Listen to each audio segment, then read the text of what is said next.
the walk through the tunnel. The Virginia Tech Hokies about to touch the Hokie Stone, and when they hit the field at Lane Stadium, this place will erupt. Virginia Tech in search of another title. North Carolina comes calling in Blacksburg tonight.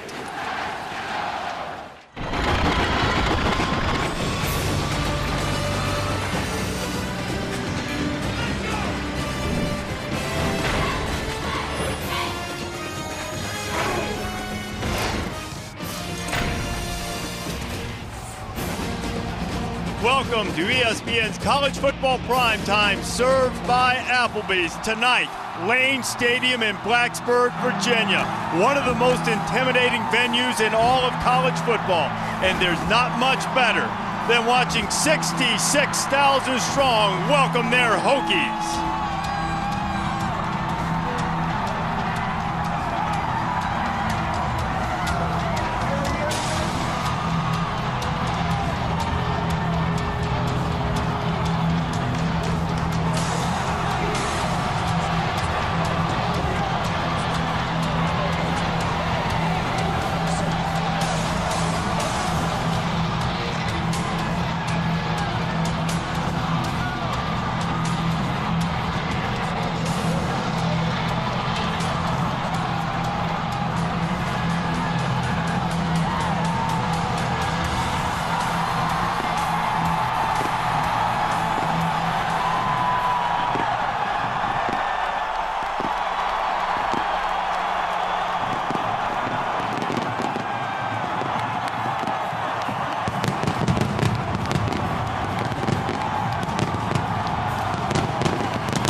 The wind chill feels like it's about 20 degrees. That's not the reason I have goosebumps right now.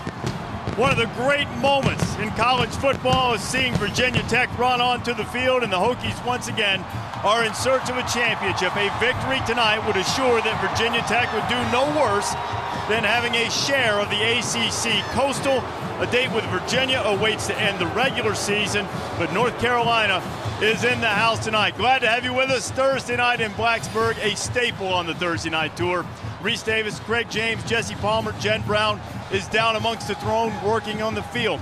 Now, you look at this game right now, and Virginia Tech has an opportunity to win a 5th ACC title in 8 years in the league. They've been the standard-bearing program.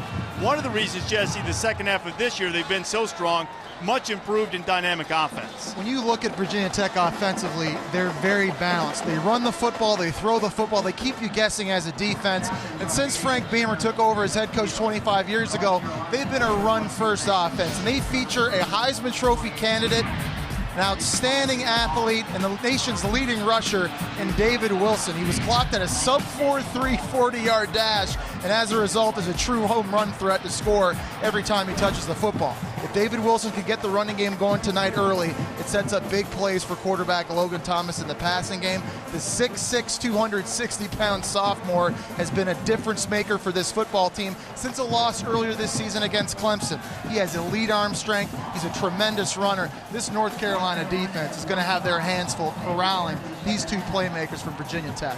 And the Tar Heel defense is led by perhaps the top defensive lineman in the country in Quentin Coples. But Craig, if the Tar Heels have a chance to pull the upset tonight, they need production on offense. For North Carolina to compete, they cannot afford to be Bud Foster. Longtime defensive coordinator here at Virginia Tech, has made a living and a career out of forcing quarterbacks into making mistakes. Bryn Renner's a good player. As his coach tells us, he says this guy's got game. He's going to have all of that tonight. More mental than physical because of what Foster does with his defenses. He's completed 71% of his passes. He does have 19 touchdown passes on the season. He can spin it. He can throw all the balls, but it's the complicated defense that he'll have to face. Now, on the ground, Giovanni Bernard. You see he's second among freshmen in the country in rushing, 100 yards a game. They're going to have production on the ground to take the pressure off Renner, because Bud Foster will dial it back if they just start throwing it. And potentially a milestone night for Frank Beamer as he goes for victory number 250. North Carolina, Virginia Tech, kickoff coming. You're watching the ACC on ESPN. Virginia Tech hosting North Carolina in Blacksburg tonight. Hokies hoping to clinch at least a share of the ACC Coastal. North Carolina won the toss and deferred. Virginia Tech will receive. Here is Frank Beamer in his 25th season at his alma mater, 249 career wins. That's the most among active coaches. If he wins tonight, he'll break a tie for 8th place with our own Lou Holtz. And here is Everett Withers in his first year as the interim head coach. Withers took over for Butch Davis after he was fired 6 weeks before this season started. North Carolina 6-4 in Withers' first season as a head coach at any level. If you look at the crowd, you see it's a little bit of a chilly night. We are underway, and it is a short kickoff, and it is grabbed by David Wilson. Wilson, who has 2 kickoff returns for touchdowns in his career, stopped just short of the 30. Just a few moments ago, Jen Brown was on the field. Coach, a win tonight gives you your 8th straight 10-win season. What does that say about your program? Well, we're proud of our consistency here, but we got to work tonight. This is a good football team, very talented football team. And 2 years ago, UNC came in here and upset your team with the last-second field goal. How do you guard against an upset tonight? Well, we've had good practices, and I think we're well aware of what they're capable of doing on the other side of the field. So we just got to come out and play a great football game. Thanks, Coach. Thank you. Great. Jen, Frank, thank you. 1st and 10, Logan Thomas.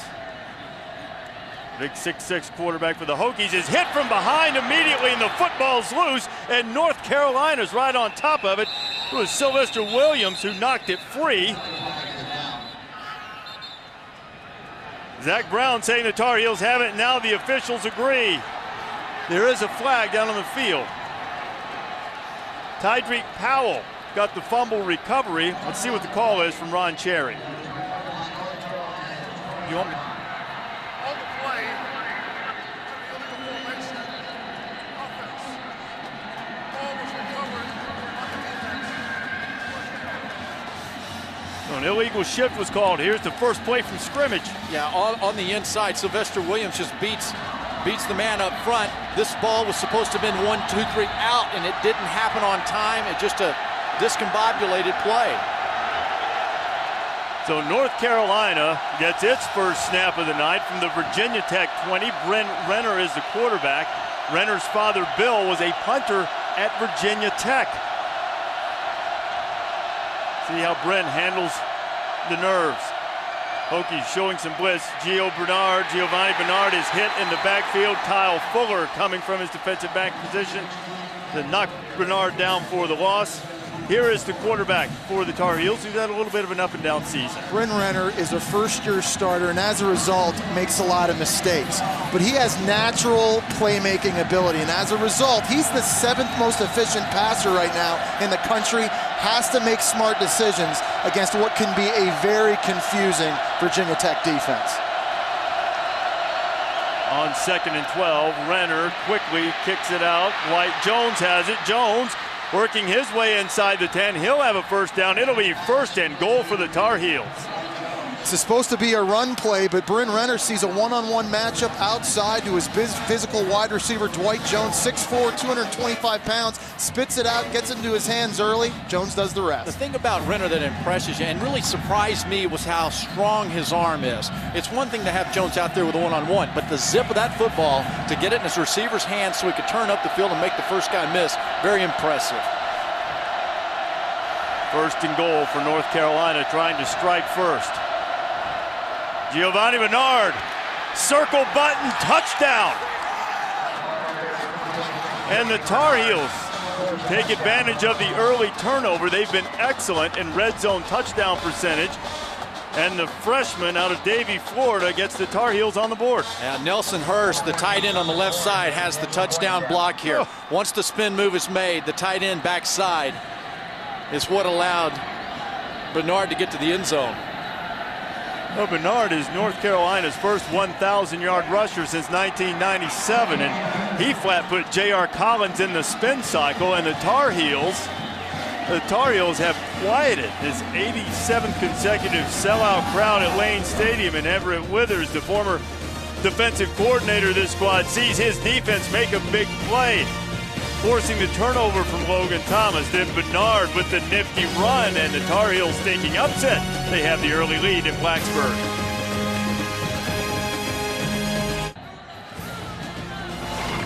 Back in Blacksburg, Virginia, home of Virginia Tech, the Hokies going for their 8th straight 10-win season, but North Carolina turns an early turnover into a touchdown. That is the man who caused the turnover, Sylvester Williams. On the first snap, Virginia Tech stripped Logan Thomas. Tyreek Powell recovered.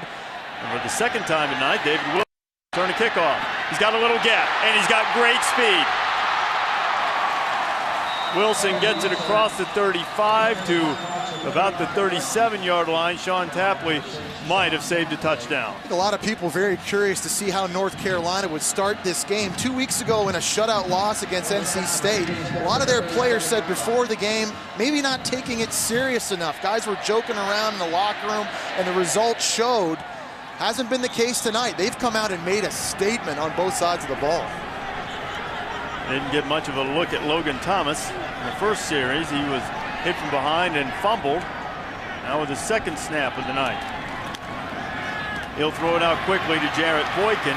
Boykin gets across the 40-yard line as we take a look at our impact players when the Hokies have it. Wide receiver Danny Cole has to be a playmaker for Logan Thomas, especially on third down. He's the best route runner on this team. It's senior night. He's got to have a big game here in his final one at Lane Stadium. Well, and so does David Wilson, and this guy leads the nation in rushing.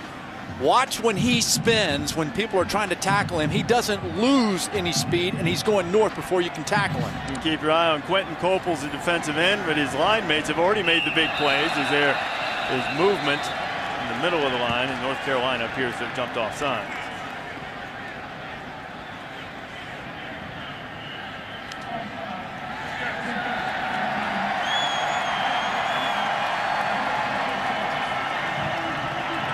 Tyreek Powell is the man who was caught for being offside, and the man who recovered the fumble earlier gives Virginia Tech a first down. This defensive line is very anxious right now. They've gotten some great jumps so far early in this game. Nice job by Logan Thomas mixing up the snap count, try and slow this pass rush down. He has 4 seniors on that offensive line. They'll hold their water. They're not going to get antsy and jump. They can listen to that hard count and stay in there. There is Coples. You see him at the bottom of the screen. Pressure on Thomas again. Logan chased out of the pocket. He gets up close to midfield, and that is the thing, even at his size, that he does extraordinarily well. It was Kareem Martin, the other defensive end, who applied the pressure. Several weeks ago, I had a chance to announce the Miami-Virginia Tech game, and that was the coming out party for Logan Thomas. He was 23 of 25 in that ball game, but more importantly, Jesse, he started running with authority. He's going to have a challenge tonight, though. This UNC defense, very fast, very athletic. They can walk him down sideline to sideline. Carolina showing a little corner blitz, and now Charles Brown backs out of it. It's 2nd and 8. Wilson. David Wilson showing some power and moves into Carolina territory and should have the first down. It is absolutely critical tonight that North Carolina's defense does an excellent job with their run fits up at the line of scrimmage. They cannot allow a crease, Craig, for David Wilson to get into, because if he gets into the second level, he could be gone. I think they have to get penetration. It's not just about holding your gap. That's important. But you can't allow David Wilson to get ahead of steam going. If he does, he's tough to bring down.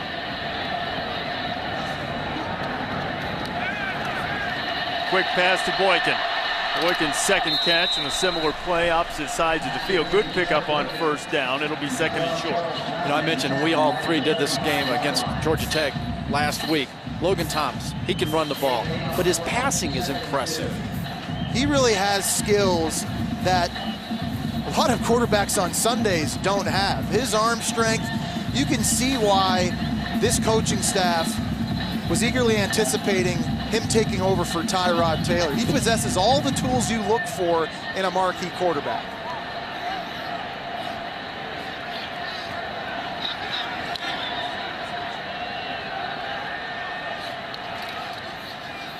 To the ground to David Wilson. Wilson gets up close to the first down marker. Looks as if he's going to be just short. You were talking about the skills that Logan Thomas possesses. Thomas, when he came to Virginia Tech, did not want any part of playing quarterback. He saw himself as a tight end, thought that was his ticket to the pros, but a big bright arm sort of had Brian Steinspring and Frank Beamer thinking otherwise. Normally, they convert tight ends into offensive tackles. That wasn't the case with Logan Thomas. He's warmed up to the concept of playing quarterback. I think he realizes he has an opportunity to play at the next level, and he has been a tremendous leader for this football team here in the second half of the season. Watch a quarterback sneak here. It was very effective against Georgia Tech. Logan still pushing forward, and it appears that he's got enough for the first down. Yeah, we watched this last week, and one time I said to you, Reese, well, it's 4th and 6, just out of quarterback sneak range. And the reason it's so effective is obviously he's a big-bodied guy, but he steps back and he finds that gap, little crease, and just you can't get to his legs to bring him down. They were excellent on 3rd down last week. 10 of 16s on that critical down and distance. They need to have similar success tonight. Stay on the field, possess the football, and allow their defense to be fresh every time they get back on. Thomas picks up the first down. Wilson's with him. Pressure coming. Wilson makes the first guy miss. It'll be a very short gain. Might have just gotten back to the line of scrimmage. Man, did you see Wilson make that miss in the backfield? Great runners have to do that from time to time. He helps this offensive line out, and that's how, though, do you stop David Wilson. You don't let him get started. Yeah, you know, Craig, I think Virginia Tech is going to spread the field a lot tonight and see how UNC responds to it. 2 weeks ago, NC State spread the field, and they had a lot of success running the football. I think that's something Virginia Tech wants to try and establish early, running David Wilson out of one-back sets. 8th play of the drive coming. Thomas avoids one, finds Boykin, and an excellent tackle by Charles Brown to keep Boykin from reaching the first down marker. Zach Brown was the guy applying the pressure. I like this look here on the defensive line. You see how there's a lot of bodies up there, which makes the offensive line wonder who's coming, who's dropping. Watch the flyby. When you get to Logan Thomas, you better bring him down or he'll hurt you. I think UNC has to win their one-on-one battles up front at the line of scrimmage. Reese mentioned Quentin Coples a moment ago. He's going to fight a lot of double and triple teams tonight.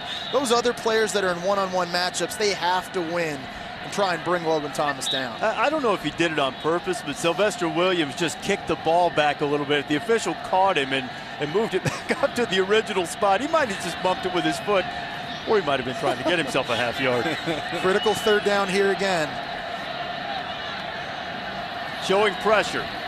Logan fires high, and pressure has been the one area the last couple of games in which Logan Thomas has not performed well. He's just 3 of 15 in the previous 2 games with 2 interceptions when the defense brings an extra rusher, but now on 4th and 4, leaving the offense out on the field. Long field goal of the year for Cody Journell has only been 41 yards, so they're right on the edge of his range. So Beamer decides to go for it on 4th down for the 11th time this season. This is a formation where a lot of times Logan Thomas is almost like a tailback with an extra blocker next to him. And the blitz is coming again. Thomas fires into traffic, and it was broken up. An excellent play by the middle linebacker, Kevin Reddick, and North Carolina gets a stop. Jordan Nix applying some pressure. You see Quentin Coples as well, able to get in the backfield. Great stand by UNC, able to force turnover on downs. It's been a good start for the Tar Heels. This is Hokie Stone. It's a gray limestone named for the Hokie mascot of Virginia Tech, and they cut it up and make smaller pieces. It's the finishing stone of many of the beautiful buildings here on campus. A spectacular setting here at Virginia Tech in Blacksburg, nestled in the Virginia Hills. Great place not only for the school, but also a great place for college football. North Carolina, the second possession of the night. Bren Renner has his pass completed. It's Mookie Highsmith who made the grab, and North Carolina off to a good start in the first quarter. And that's really been key for them. In the 6 games the Tar Heels have won this year, they've outscored their opponents 49-0 in the first quarter. In the 4 losses, they've been outscored by 23. So Everett Withers has the squad off to a good start. And high completion throws early for Bryn Renner as well. Nice job by John Shute getting him into a rhythm. 2nd and 7. Bernard, who had the touchdown. Giovanni Bernard into the Hokie secondary and up to the 45-yard line. It'll be a first down for the Heels. Pickup of 16. Yeah, there are a lot of Virginia Tech defenders over on the left side, and still, look at all the bodies and the helmets, but they're not staying in their gaps. That's not a Bud Foster defense. UNC wants to run the football, but they want to be patient running the football. They don't expect to dominate the line of scrimmage all night tonight, but they think 3-yard carries in the first quarter turn into 4-yard carries in the second quarter, turn into 5+ second half. And a tight formation. Bernard, he is slippery. He just picked up a couple when it looked as if there was nothing there. Now, Virginia Tech, Bud Foster told us over the last couple of weeks, really an unprecedented run of injuries. Bruce Taylor, coming into this game, was still the leading tackler on the team, despite having missed the last couple after he injured his foot. Jaron Gavea-Winslow also hurt his left foot. Antoine Hopkins, the defensive lineman, is out with an ACL. Gavea-Winslow's backup, Alonzo Tweedy, is not playing in this game. He's got an ankle injury. So the Hokies have had to patch things together a little bit on defense. On 2nd and 8, couple of fakes. Renner firing a dart, and it's right on the money to Jones, and the Tar Heels are on the move again. Bryn Renner told us this week, Dwight Jones' best route is the dagger route. It's a deep in, and here a little wrinkle by offensive coordinator John Shoop, faking the handoff, faking the reverse, a nice anticipation on the throw on Dwight Jones' best route. One thing about Shoop, the offensive coordinator, is you don't know what he's going to do with the ball. We've seen lateral passes to wide receivers who throw the ball deep. We've seen it pitchbacks to the quarterback. You have to keep your eyes open and be disciplined against this offense. Back to the ground with Bernard. Giovanni down to the 25. This Virginia Tech defense is going to be challenged tonight to be lined up properly each and every snap. John Shoop is the master at using formations, shifts, motions to try and get a defense misaligned. At this point here, Virginia Tech's defense is wandering with those eyes. They're not playing aggressive, and that's because the running game has started off so strong. Jesse, they've gone straight from just 2. They're gone right to the 4- and 5-yard gains. On 2nd and 7, Bernard is hitting the backfield. He kept his feet, but he's going to get nothing. It'll be 3rd down and 7 coming from North Carolina. Yeah, I think this is a point in the field here for Bryn Renner that he has to make 4- and 5-yard gains and give himself a chance to go for it on 4th down, because this football team only has 5 field goal attempts on the season. He has to understand right now to be smart with the football and take the points. Give his team an opportunity to score again on only their 2nd drive, playing on the road in a hostile environment. Ryan Houston is checked in as running back from North Carolina. Renner fires on the money. He's got Jones again. Jones near the 15-yard line, and it'll be enough for a North Carolina 1st down. The size at wide receiver for UNC has to demonstrate itself tonight. Dwight Jones, 6'4", 225, going against a much smaller Jaron Hosley, 5'10", 171 pounds. These receivers, Craig, being much more physical right now on the perimeter. I went back and watched Miami's game against North Carolina, Clemson, NC State. At times, a very good offense. They are hot right now, as hot as I watched in any of those games. Bernard. Nifty move for Giovanni Bernard, and he is down to about 12-yard line. Pickup of about 4. We talked about the importance of Virginia Tech getting lined up. Defensive coordinator Bud Foster decided to make a key personnel move. He's taking Eddie Whitley, normally a rover, plays in the box a lot. He's being moved back to free safety. He's a senior. He can communicate with this defense, get everybody lined up the way they're supposed to be against this shifting and moving offense from John Shoop. 2nd and 6. And inside, handoff to TJ Thorpe. And Thorpe is going to be a couple of yards short of the 1st down. It'll bring up 3rd and short for North Carolina. And North Carolina has been excellent at scoring touchdowns once they get into the red zone. They've been top 10 in the country in red zone touchdown percentage. This year, not a lot of trips there. They're 30 of 37 scoring, but they have 28 touchdowns in those 37 trips. Craig mentioned it earlier. They don't try many field goals. They have 5, and they missed 2 of them. I mean, 5 is tied for the fewest attempts in the country. Yeah, so I mean, that's why I was saying it was 4-down territory. from their mindset.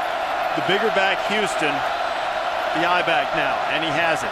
Ryan Houston powering down to the 5-yard line. It'll be 1st and goal for North Carolina. Ryan Houston is the battering ram in this North Carolina offense. 23 career touchdown rushes for a total of 65 yards. That's an average of less than 3 yards per touchdown. You get in this area of the field, it's not hard to figure out who's carrying the rock. Well, and that man that Bud Foster's moving around, Eddie Whitley, you were talking about, his 200 pounds is not good enough for that 245. Don't like those odds. You better get a little help coming from a partner somewhere. Houston. Did the football come loose? I believe it did. And Virginia Tech gets the turnover. It is Derek Hopkins with the recovery. Antone Exum made the strip, and Virginia Tech stops a big threat with a huge play on defense. North Carolina leads the ACC in turnovers with 22. This Bud Foster defense has made a living since he's been here in turning the football over for his offense. That's exactly what the Hokies needed. And exactly what the Tar Heels didn't need. North Carolina up 7-0.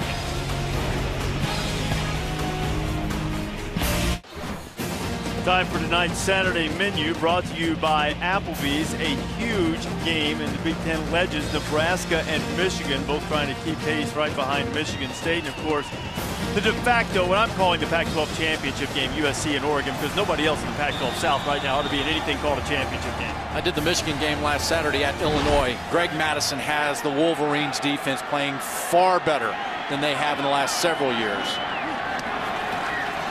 On 1st down from the end zone, Chris Drager couldn't quite hold on to the pass from Logan Thomas. It'll be 2nd and 10. Now I want to show you what happened after Ryan Houston fumbled a moment ago. The young quarterback, Bren Renner, goes over to console the senior. And you think this doesn't mean something to these kids? Houston shedding tears after letting the ball go. He'll get a chance to bounce back. He converted a key 3rd down in that drive, but a costly fumble denied North Carolina an opportunity to perhaps make this a 2-touchdown lead. After the incompletion, Virginia Tech looking at 2nd and 10.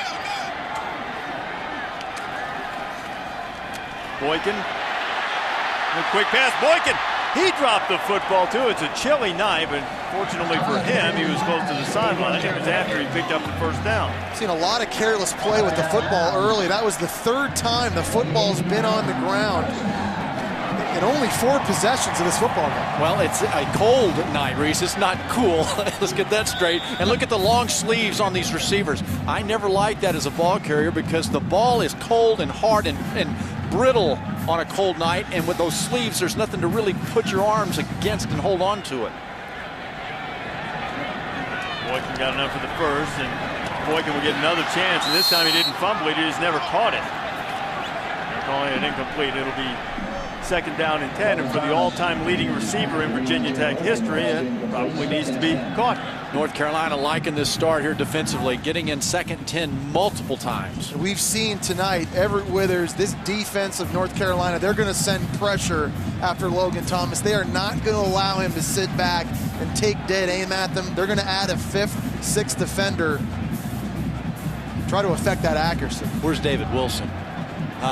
That's the guy that you have, Reese, at number, what, 3 on your ballot? 4, but close. Close. Yeah. Could move anywhere 3-1. The play clock is down to 5, and the Hokies haven't gotten off to a razor-sharp start on either side of the football tonight. Quick timeout, 2nd and 10 for Virginia Tech when you come back. Friday night, you'll get a chance to look at that Brandon Wheaton, who's starting to make a run in the Heisman Trophy race. His favorite target, Dustin Blackman. Dynamic duo goes in Jack Trice Stadium in Ames, Iowa. Joe Tessitore, Rod Gilmore will be there, 8 o'clock Eastern time on ESPN. Oklahoma State and Iowa State. 2nd down and 10. Oglesby's in the backfield with Wilson. Again, the Tar Heels being pressure. Thomas got rid of it quickly. Danny Cole made the catch at the 25. He'd be about 3 short of the first down. This North Carolina defense does not want to give up any big plays tonight. Right now, doing a very good job keeping the football in front of them where they're able to go react, setting up now a 3rd and manageable. But again, here's where you expect pressure. Well, the coaching staff at North Carolina said the last 2 weeks, the secondary has really played with a lot of consistency and continuity. You can see the route recognition already in this game. They've got a good game plan for this Virginia Tech offense. David Wilson again not on the field. It's Oglesby. 3rd and 3. Oglesby at the fake. Logan Thomas kept it, and the big fella gets it up to the 30-yard line for the first down. There is little answers for quarterbacks when they run the zone read so well and when they're 250 pounds. You can run the football right into the teeth of the blitz and still come out the other side with a first down. You know, when you have a quarterback that's 6'6", 260, he can wear a defense down. And there's David Wilson right now on the sideline with a jacket on. See if we can find out an update and see if something happened to Hokie star running back or if he's just staying warm. Oglesby does play. It's not unusual to see Josh in the backfield. Thomas hit as he throws, and he had to get rid of it and threw it out of bounds. The pressure was coming from the senior Jordan Nix. Now this defensive line, look at the look. There are 3 linemen covered on the left side. There's a big bubble to the right, and the offensive line doesn't look like they're real comfortable in who they're supposed to pick up with that formation. I mean, look, it's only the first quarter, but I'd have to say that offensive line's getting whipped right now is what's happening by North Carolina's defensive line. The strength of North Carolina's defense is that defensive line, and they go 8 deep. They're going to rotate guys all game long. They do not care on the down, distance, or situation. Lots of talent. All right, Wilson's on the field, and he's coming in motion. Counter, Oglesby has it. Oglesby running tough across the 35-yard line. And stopped at about the 36 by Jonathan Smith. I like the play call. You know, this defense is keying on David Wilson. You use him as a decoy on that route, allow Oglesby to get outside, earn positive yards, set yourself up for another 3rd management. It's been a great first quarter by North Carolina's football team. They're disappointed, I'm sure, they don't have 14 points. And Carolina's 6 wins. They've given up no points in the first quarter. Hokies didn't score in the opening frame.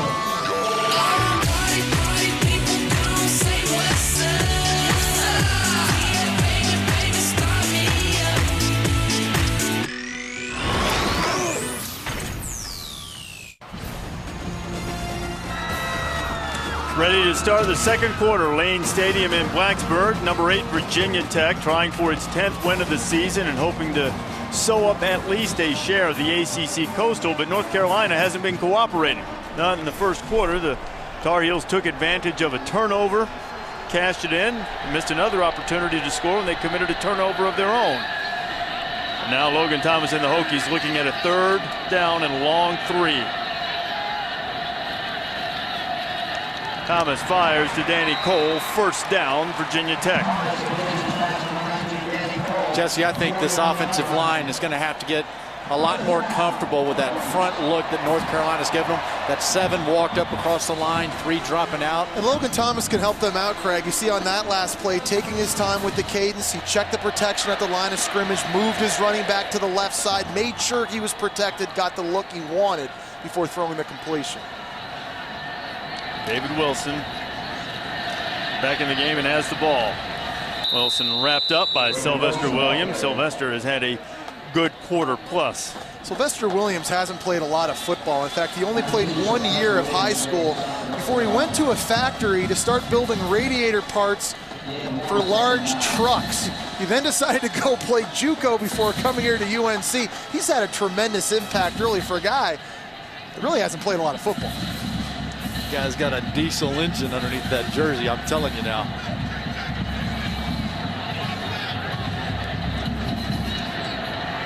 Second and 9.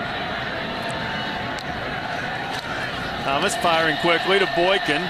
Boykin's had several catches in the quick game. He's up to the 47. It's going to be about 4 yards short of the first down. It's a couple times now on this drive that Virginia Tech has been able to find significant yardage on second down. They've been forced with second and long. They've gotten that yardage back. That's allowed them to keep these third downs manageable, stay on the field. Until they get David Wilson lathered up and in a groove and rhythm in this football game. Logan Thomas with his legs. Maybe he needs to open up that North Carolina defense. This defense right now needs to be anticipating a short throw. These D linemen get their hands up.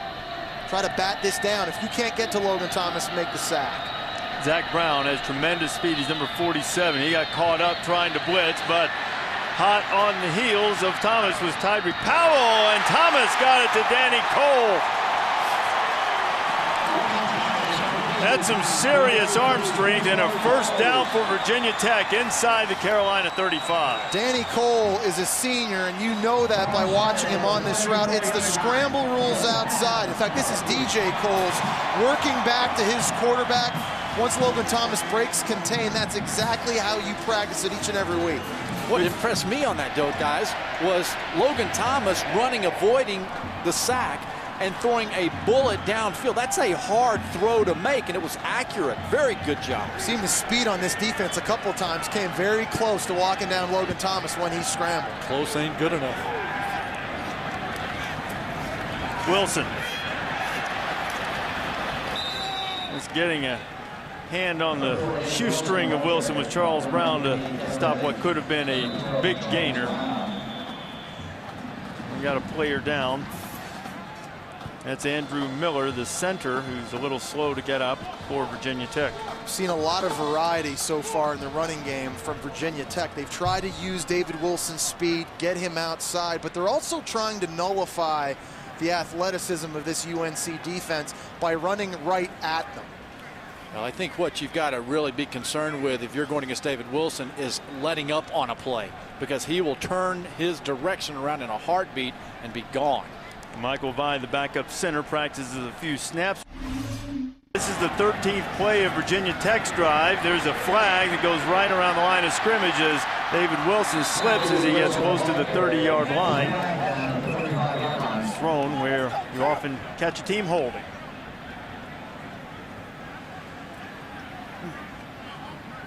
This is an area of the field that Virginia Tech has not been smart with the football this season on offense. 80% of their penalties have come in what we call the fringe area, from the 40-yard line going in. They've also turned the football over 3 times in their last 2 games in this area of the field. That's spiked, and that's hurt their ability to score points down deep in this area. They're able to march the football. You have to be smart. You have to have your composure when you get down on the other team's side. Well, there's Michael Vine, the new center, who got called for the hold. He is a native of Plainsville, North Carolina. Vine in for the injured Andrew Miller. After the penalty, it's 2nd and 19. There you go. Sorry, dude. Logan Thomas firing deep. Is looking for DJ Coles. There was a lot of contact between Coles and Charles Brown. No flag, much to the chagrin of the 66,000 plus here. It'll be 3rd and 19. You see the single coverage over there because the coaching staff says that Charles Brown the last 2 weeks has been really strong and had a good outing. They've got confidence to put him single out there. He's had 2 picks in his last 2 games, Craig. If I'm Logan Thomas, the guy I'm picking on is Tim Scott, true freshman playing the other cornerback position. Those are the matchups you want to look for. That's the chess game throughout the course of this football contest, finding your best matchups on the perimeter of the field. 3rd and long, don't go to sleep. A guy like David Wilson can pick 20 up on you in a heartbeat.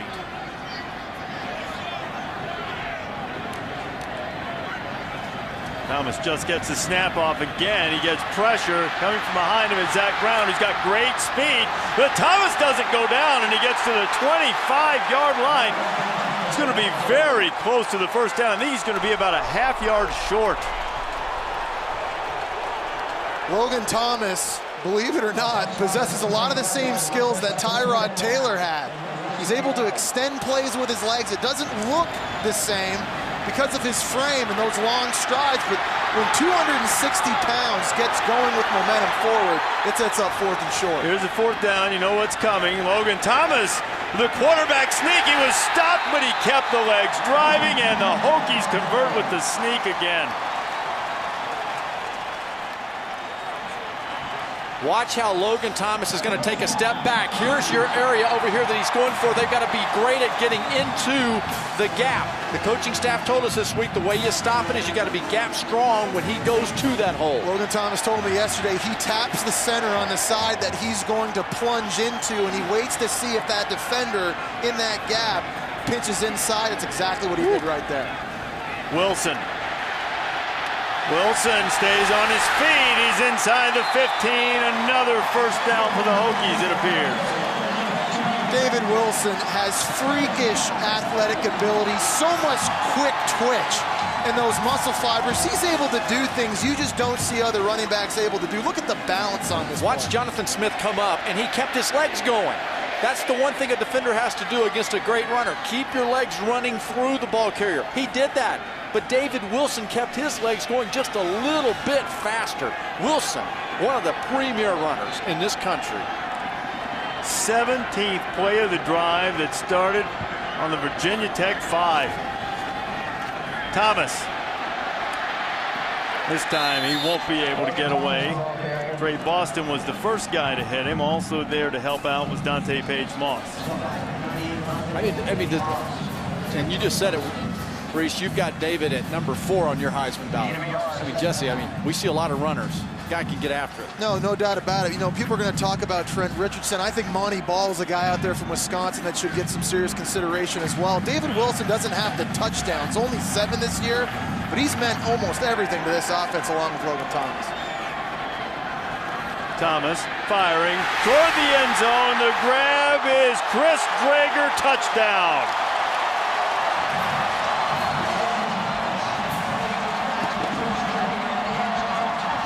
The Drager, who last week against Georgia Tech, the former defensive end who scored his first career touchdown, has his second touchdown. That's his 11th catch of the year.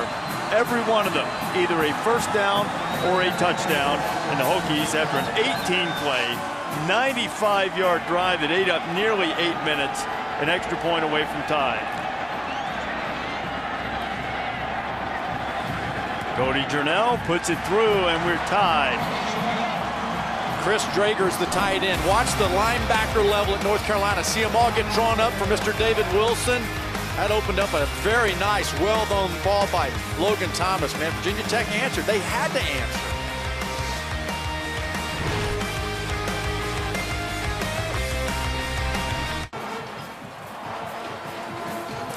Senior night in Blacksburg. Virginia Tech just completed its longest drive of the season in terms of number of plays and time.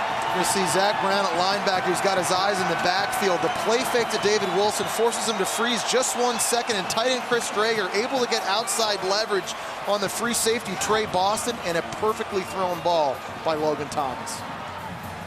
That'll let your defense catch its breath a little bit. 18 plays, 7 minutes, 59 seconds. North Carolina on its previous drive had held the ball for 11 plays before fumbling at the 5-yard line. Virginia Tech took it all the way down the field and evened the game at 7. Glad to have you with us on Thursday night in the ACC. Reese Davis, Craig James, Jesse Palmer, and Jen Brown. Justin Meyer gets set to kick it away for the Hokies. TJ Thorpe, the deep man for North Carolina. Thorpe did have a 100-yard kickoff return for a touchdown against Clemson. Not going to get a chance this time. Tar Heels will take over on their 20. Logan Thomas tries to keep a hot hand. It's tied at 7.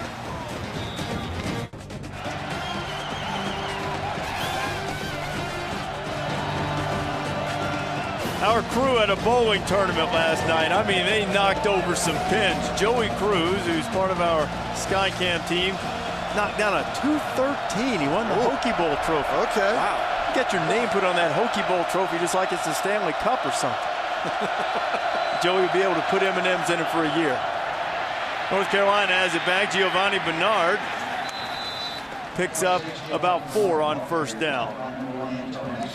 Saturday night, ESPN has the #1 team in the land and the #9 team in the BCS standings playing. First, #1 LSU goes in to take on the Right Reverend Houston Nutt as he winds up his career at Ole Miss. Saturday night, 7 o'clock Eastern time, and then the big game, 10:15 Eastern time on ESPN. Cal and Stanford. See if Andrew Luck can bounce back against Zach Maynard and the sturdy Golden Bears. 2nd and 6 for Bren Renner.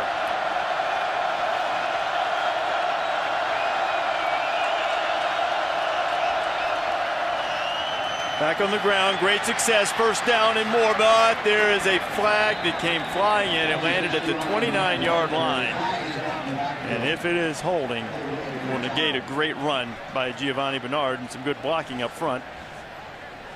Although I guess it's possible a hold aided that. I believe they got Jonathan Cooper, number 64, the left guard. So instead of 1st and 10, the Tar Heels will be back inside their own 20, just short of their 18-yard line, and they'll be looking at 2nd and 12. Yeah, but I tell you what I've seen here out of this Giovanni Bernard is a guy who's moving fast and forcing the defense to get out of their lanes, and the ability for him to make a dramatic cut. Really impressive.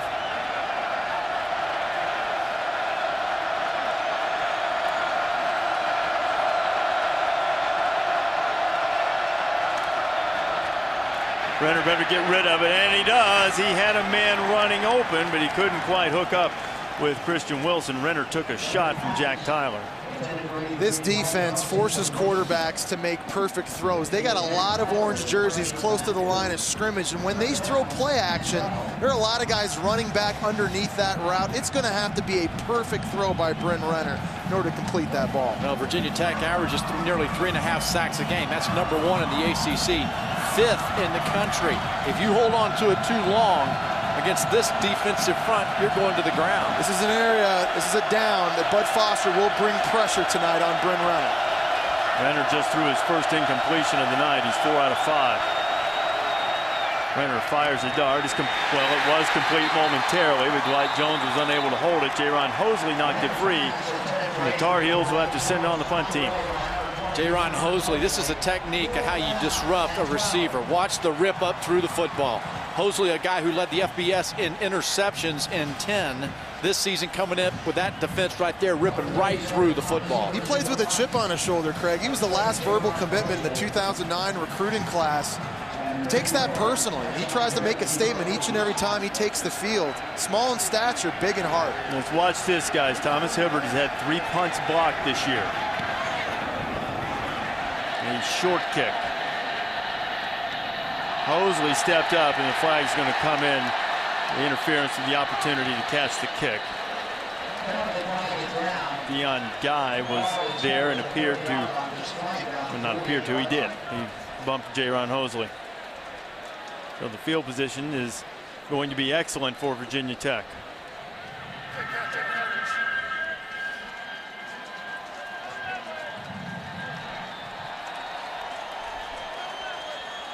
Well, Dion got a little too close on the short kick, running down trying to cover it, and Hosley came in trying to keep the ball from bouncing.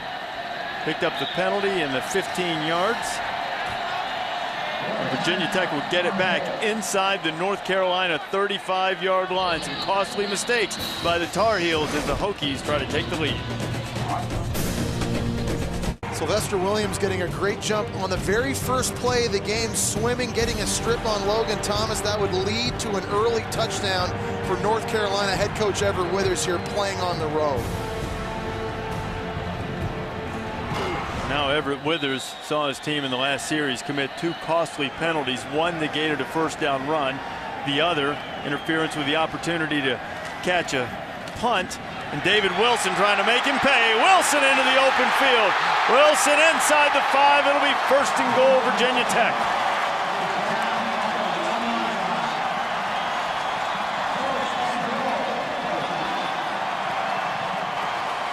You see a lot of bodies standing around. Watch just as he about gets the football. Look at the folks in here. You got to be coming this direction here. That's why David Wilson was able to run right by them. They were caught looking, admiring the mesh between the quarterback and Wilson. David Wilson's favorite runs are zone runs. He likes finding his cutbacks in his lanes. Did it right there. Wilson has it again. Hit in the backfield, keeps his legs driving. It'll be 2nd and goal. That 33-yard run to get them deep into the territory was the 28th run of 15 yards or more by David Wilson this season. That leads the country. The impressive thing to me about David Wilson, he's not just speed. He's got a lot of power. You see him break a lot of arm tackles. He's really a much more complete running back than I think most people give him credit for. So that's double trouble for a defense right here in this I formation. You've got a quarterback who can run you over. You've got a tailback who can run you over. Wilson has it, 2nd and goal. Wilson not running over anybody this time. North Carolina standing up tough and tall. Trey Boston, the first guy to hit him. Darius Lipford, who got run over by Logan Thomas earlier, knocks him down, and now it's 3rd and goal from the 5. One strike against David Wilson is that sometimes he believes in his speed too much, and there's a moment where you just got to cut the football up here near the goal line, accept a 1-2 yard loss instead of bouncing it outside, taking a more substantial loss there. I agree with you on that. Kevin Reddick, however, on that play had come hard from the inside out, forced him to stay outside, wouldn't let him get back up north. North Carolina's defense in the red zone has been exceptional. 4th in the country in terms of touchdown percentage. Low snap for Logan Thomas. He scooped it up. And Thomas is going to be snowed under. And remember, we saw Andrew Miller get hurt earlier in the game as the backup center. Michael Vine is going to be 4th and goal. It's just a bad snap, and that is because of the backup center. And this took the eyes of Thomas off the defense, and it becomes just hope that you can get something out of it. Great stand by North Carolina's defense here after giving up a long run to David Wilson, tucked back deep inside their own 5-yard line. 3 consecutive plays, forcing a field goal attempt. That is a win for North Carolina on D. Cody Jernell is on to attempt the field goal. It's a 22-yard attempt. He's been 10 of 12 inside 40 yards. Very reliable in short range. And he still is for the first time tonight. Number 8, Virginia Tech takes the lead. Hokies on top of North Carolina, 10-7. Watching SportsCenter while I was doing a little final prep work for the game tonight. And Carl Edwards, Tony Stewart had a press conference together and starting to exchange some barbs, a little trash talking going on. Stewart said at one point they asked if, Al Hardy would race. He said, look, I would wreck my mom to win a championship. Then he looked at the reporter and said, I'd wreck your mom too. The kickoff goes short. A.J. Blue, running back, gets it up across the 35-yard line as we check in the studio with Wendy Nix. Reese, thank you. Coming up on the Walmart Halftime Report, we'll talk about the merits of an LSU-Alabama rematch and what that means for college football. Plus, it's that time of year. We've got college hoops. The defending champion UConn Huskies back in action, and we'll have the highlights. I'm joined by Mark May and Lou Holtz at the half.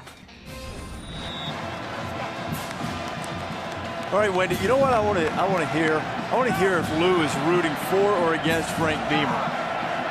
Because tonight, if Frank Beamer gets the victory, he'll move past Lou Holtz on the all-time wins list, both tied at number 8 with 249 right now. Giovanni Bernard gets a first down. He picks up about 11. He is the first 1,000-yard running back since 1997. This is the school as Bernard a little slow to get up. He's had great running backs in the past, but he's the first guy since 97. He's a hard guy to find. Finding Giovanni Bernard is like looking into a lunar or solar eclipse. He's only 5'10", but he runs so low to the ground. Wow, that's a blow, and he couldn't defend himself.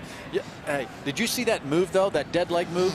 You fake it a little bit, and then you just take off. He does a great job of setting up defenders, allowing him to go where he wants to go. Greg, I don't think defenders can find him. I mean, this is a massive offensive line for UNC. They average 319 pounds per player up front. Because of that low running style, he oftentimes gets into that second level without even being touched the first time. Yeah, and if Dwight Jones is able to come up with a few more yards receiving tonight, it would be the first receiver-runner combo in North Carolina history to both have 1,000. Never had it before. As they check on Giovanni Bernard, it's good to see him moving right now.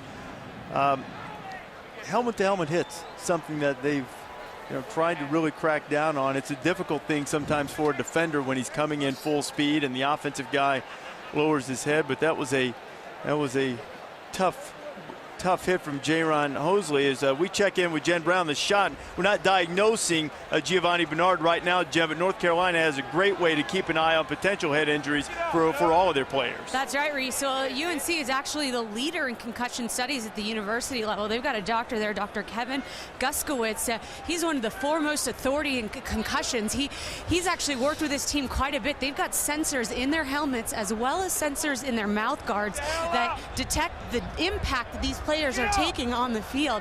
He's actually won the Genius Grant, which is the highest level award that can be awarded for a grant for his studies. So obviously this UNC program in the forefront of all these studies, and I'm walking over right now to get a look at Bernard. Hopefully he's okay. Well, he's sitting up now as the training staff attending to the redshirt freshman from Davie, Florida, who they said had he not been injured last year as freshman straight out of high school, he very well could have been a starter last year. He's been terrific for the Tar Heels.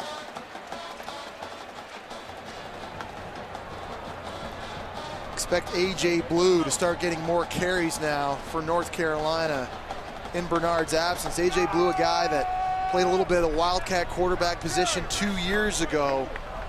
Hasn't had a ton of carries this season, but I think he's the closest thing they have to Giovanni Bernard. Yeah, but he's a bigger guy, 6'2", 230. Yep. So it'll be a lot less shiftiness and a lot more down the hill. And certainly North Carolina hopes that Giovanni Bernard is able to come back in this game. And Bernard's brother is Evanson Bernard, who played at Oregon State and is now in the Canadian League.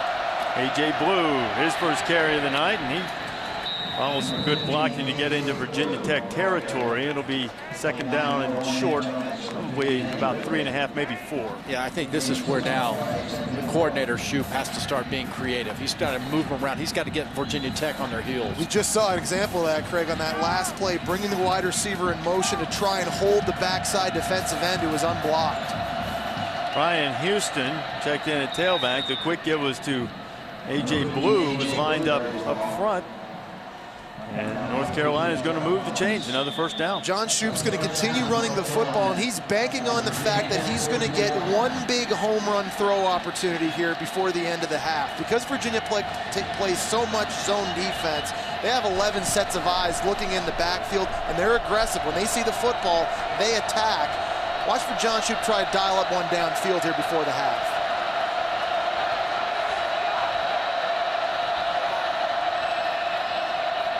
Back to Blue, and this time Blue is hit for a loss. Lost a couple. Tariq Edwards coming in from his linebacker spot among the Hokies there to make the tackle.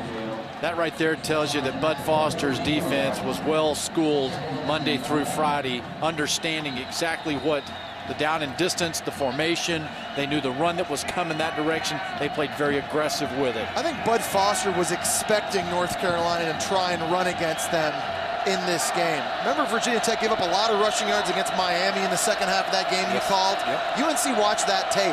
They were going to run it. I think Bud Foster knew it.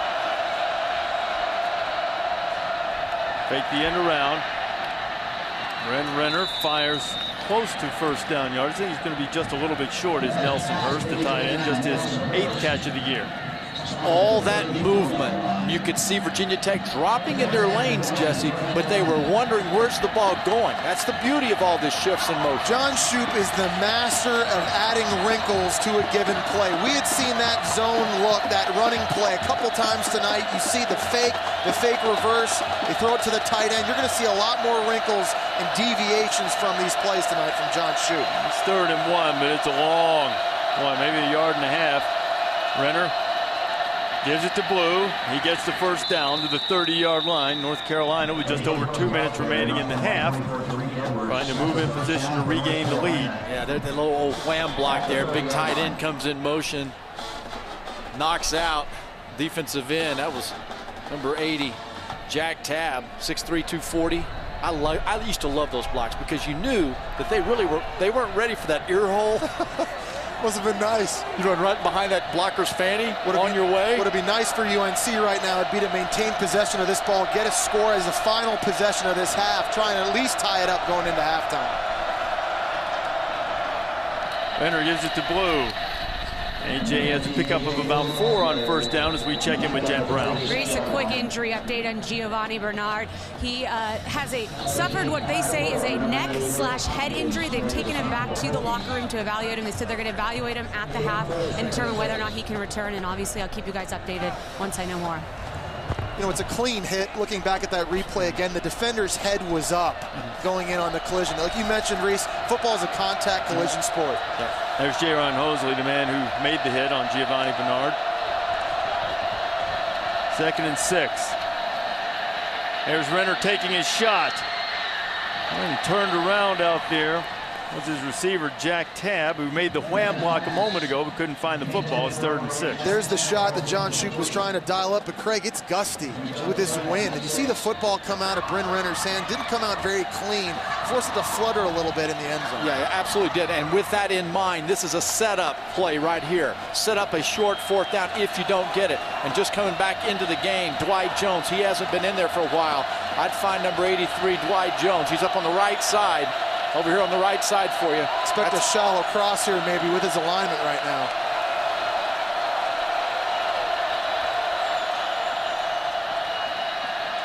Renner firing in. He has his man, and it is caught. The Hokies are saying he's out of bounds, but the officials say that Mookie Highsmith got a foot down, and if it stands, it'll be 1st and goal for the Tar Heels. Tremendous play call by John Shoop, moving the launch point. He is not going to allow Virginia Tech to just pin their ears back and get after Bryn Renner, allowing him to get outside the tackle box. Now, Jesse, the official on the spot ruled this complete, but the other officials came in to help, and they have now overturned, or not overturned in terms of replay, but they got together and talked about it, and they're calling it incomplete. I think it's a catch. That's a catch. That is a catch. They'll go back, and it was ruled a completion on the field initially. Then overturned. So the call up to the booth is an incomplete pass. Right, because they moved the ball back to the 26-yard line, so the initial call by the official was a completion, and then after getting together and talking it over, they've moved it back to the 26. I think he has possession of that football, guys, right as it touches his hands. It was a very clean catch by Eric Highsmith. And right there, I think his toe got a foot down. Touches on the left foot. I think that's a catch. So do I. Tremendous throw, tremendous play, great play call. And Dwight Jones, though, was coming across, and you could see the eyes of Bryn Renner going from him to the number 2 deeper down the field. That's just a great progression there. Okay, now North Carolina has challenged the call, and we believe what the officials saw was that not necessarily the foot getting down, but whether Highsmith had complete control of the football. I didn't see it bobble and move on the replays we've watched a moment ago, but the ruling on the field is incomplete pass, and as we've told you many times over the course of the season, there has to be indisputable video evidence in order to overturn the call. And this is a huge challenge for North Carolina, because if they get it, now they're down inside the 5-yard line. They get an opportunity to get a touchdown, take the lead going into halftime, instead of potentially having to settle for a field goal right now. 4th down if the call stands. I'm not sure they'll even try a field goal. They've had all kinds of field goal kicking problems this year. They've only attempted 5. They lost their kicker, Casey Barth, early in the season to an injury, and replacement Thomas Moore has been good on extra points, but he doesn't have a lot of range. His longest of the season is 32 yards. Yeah, I think I'm sure they're looking for 2 things: complete possession of the football from Highsmith, and then the foot. The foot, to me, looks like it's down. It's a matter, did he finish the play? We don't know if the ball came loose over there or he finished it through the tumble. There's another advantage to challenging this call right now. It buys John Shoop a lot of time to confer with Everett Withers and his coaching staff if, in fact, they want to call a play on 4th down. After further review, the ruling on the field stinks. North Carolina is not charged a timeout, as we were paged by the replay just prior to the timeout being called.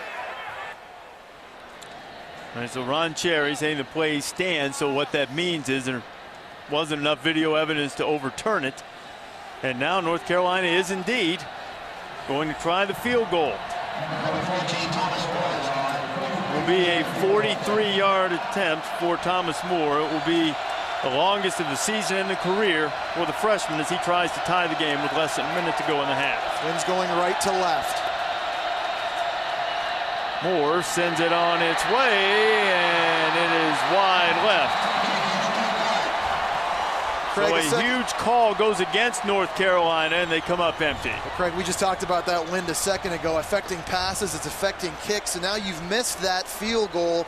Logan Thomas gets possession of the football back here at his own 26-yard line.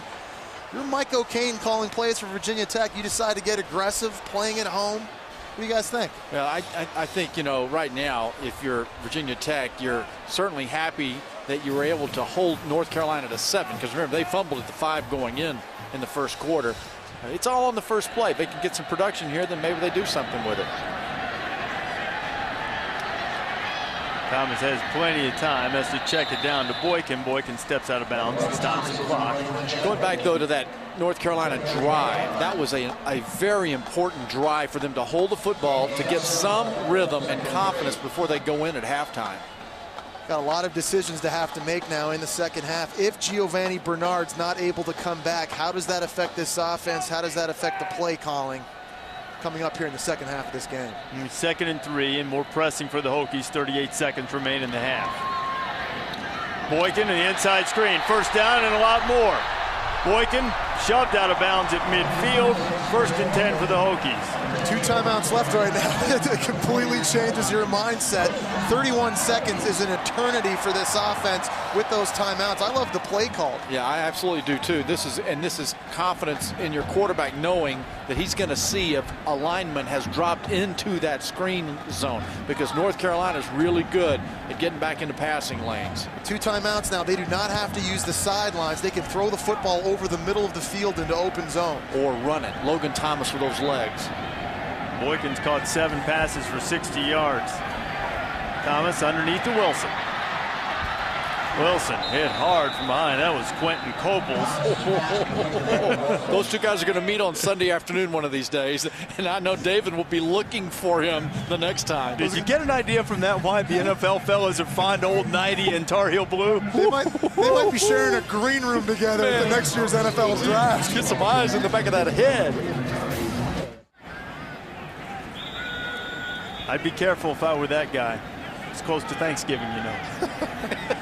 Better keep your head in a swivel now. Virginia Tech with a 10-7 lead. Some of the mascot's friends are being served up. Great turkey legs here at Lane Stadium. One of the great delicacies here. But right now, not much time for Virginia Tech to eat up as they try to get some more points before halftime. Logan Thomas, pressure from behind. He gets rid of it. And he throws it over Danny Cole's head. Applying the pressure was Quentin Coples. Yeah, Coples is going to heat it up here, and you see the athleticism. For me, what impresses me about Coples is the speed. Yeah. You know, the speed to close on the ball carrier, the speed to close on a quarterback. Speed for a guy that's 6'6", 290 pounds. Rare combination, and that's the reason why he's considered a lock as a top 5 pick.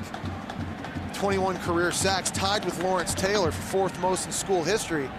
I think Virginia Tech needs to get to the 25-yard line to get in field goal range.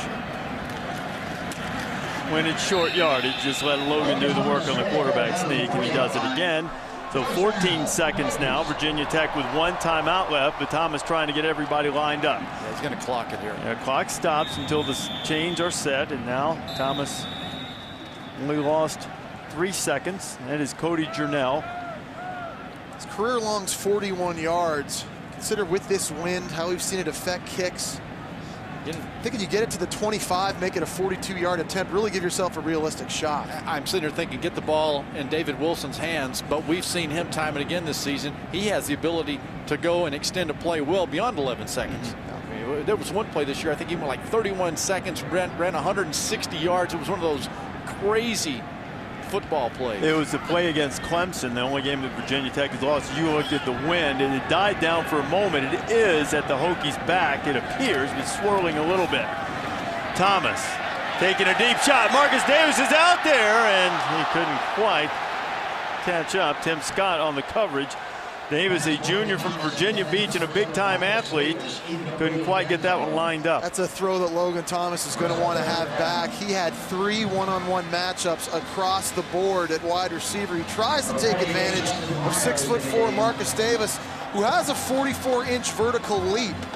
Unfortunately, the ball thrown a little bit behind him, not able to make a play. Now, we saw Jernell warming up, but this is Justin Meyer coming in. He's the kickoff specialist, a little bit stronger legs. So from 57 yards out, Beamer is going to give Meyer the opportunity. Strong wind at his back.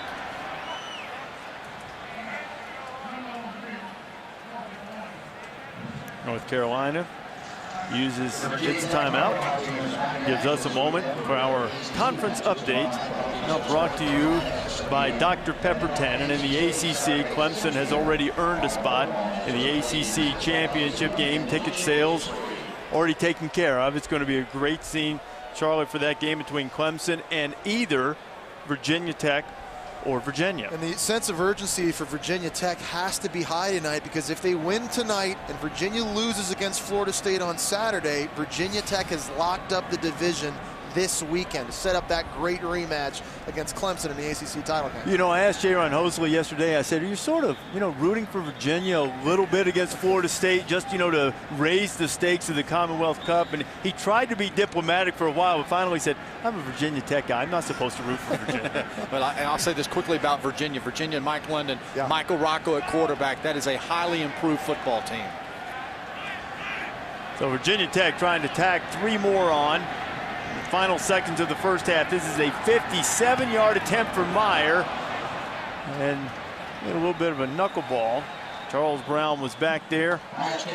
Now to go, and we are at the half. So North Carolina got off to a tremendous start, forcing a turnover from Virginia Tech on the first play from scrimmage. They turned it into a touchdown.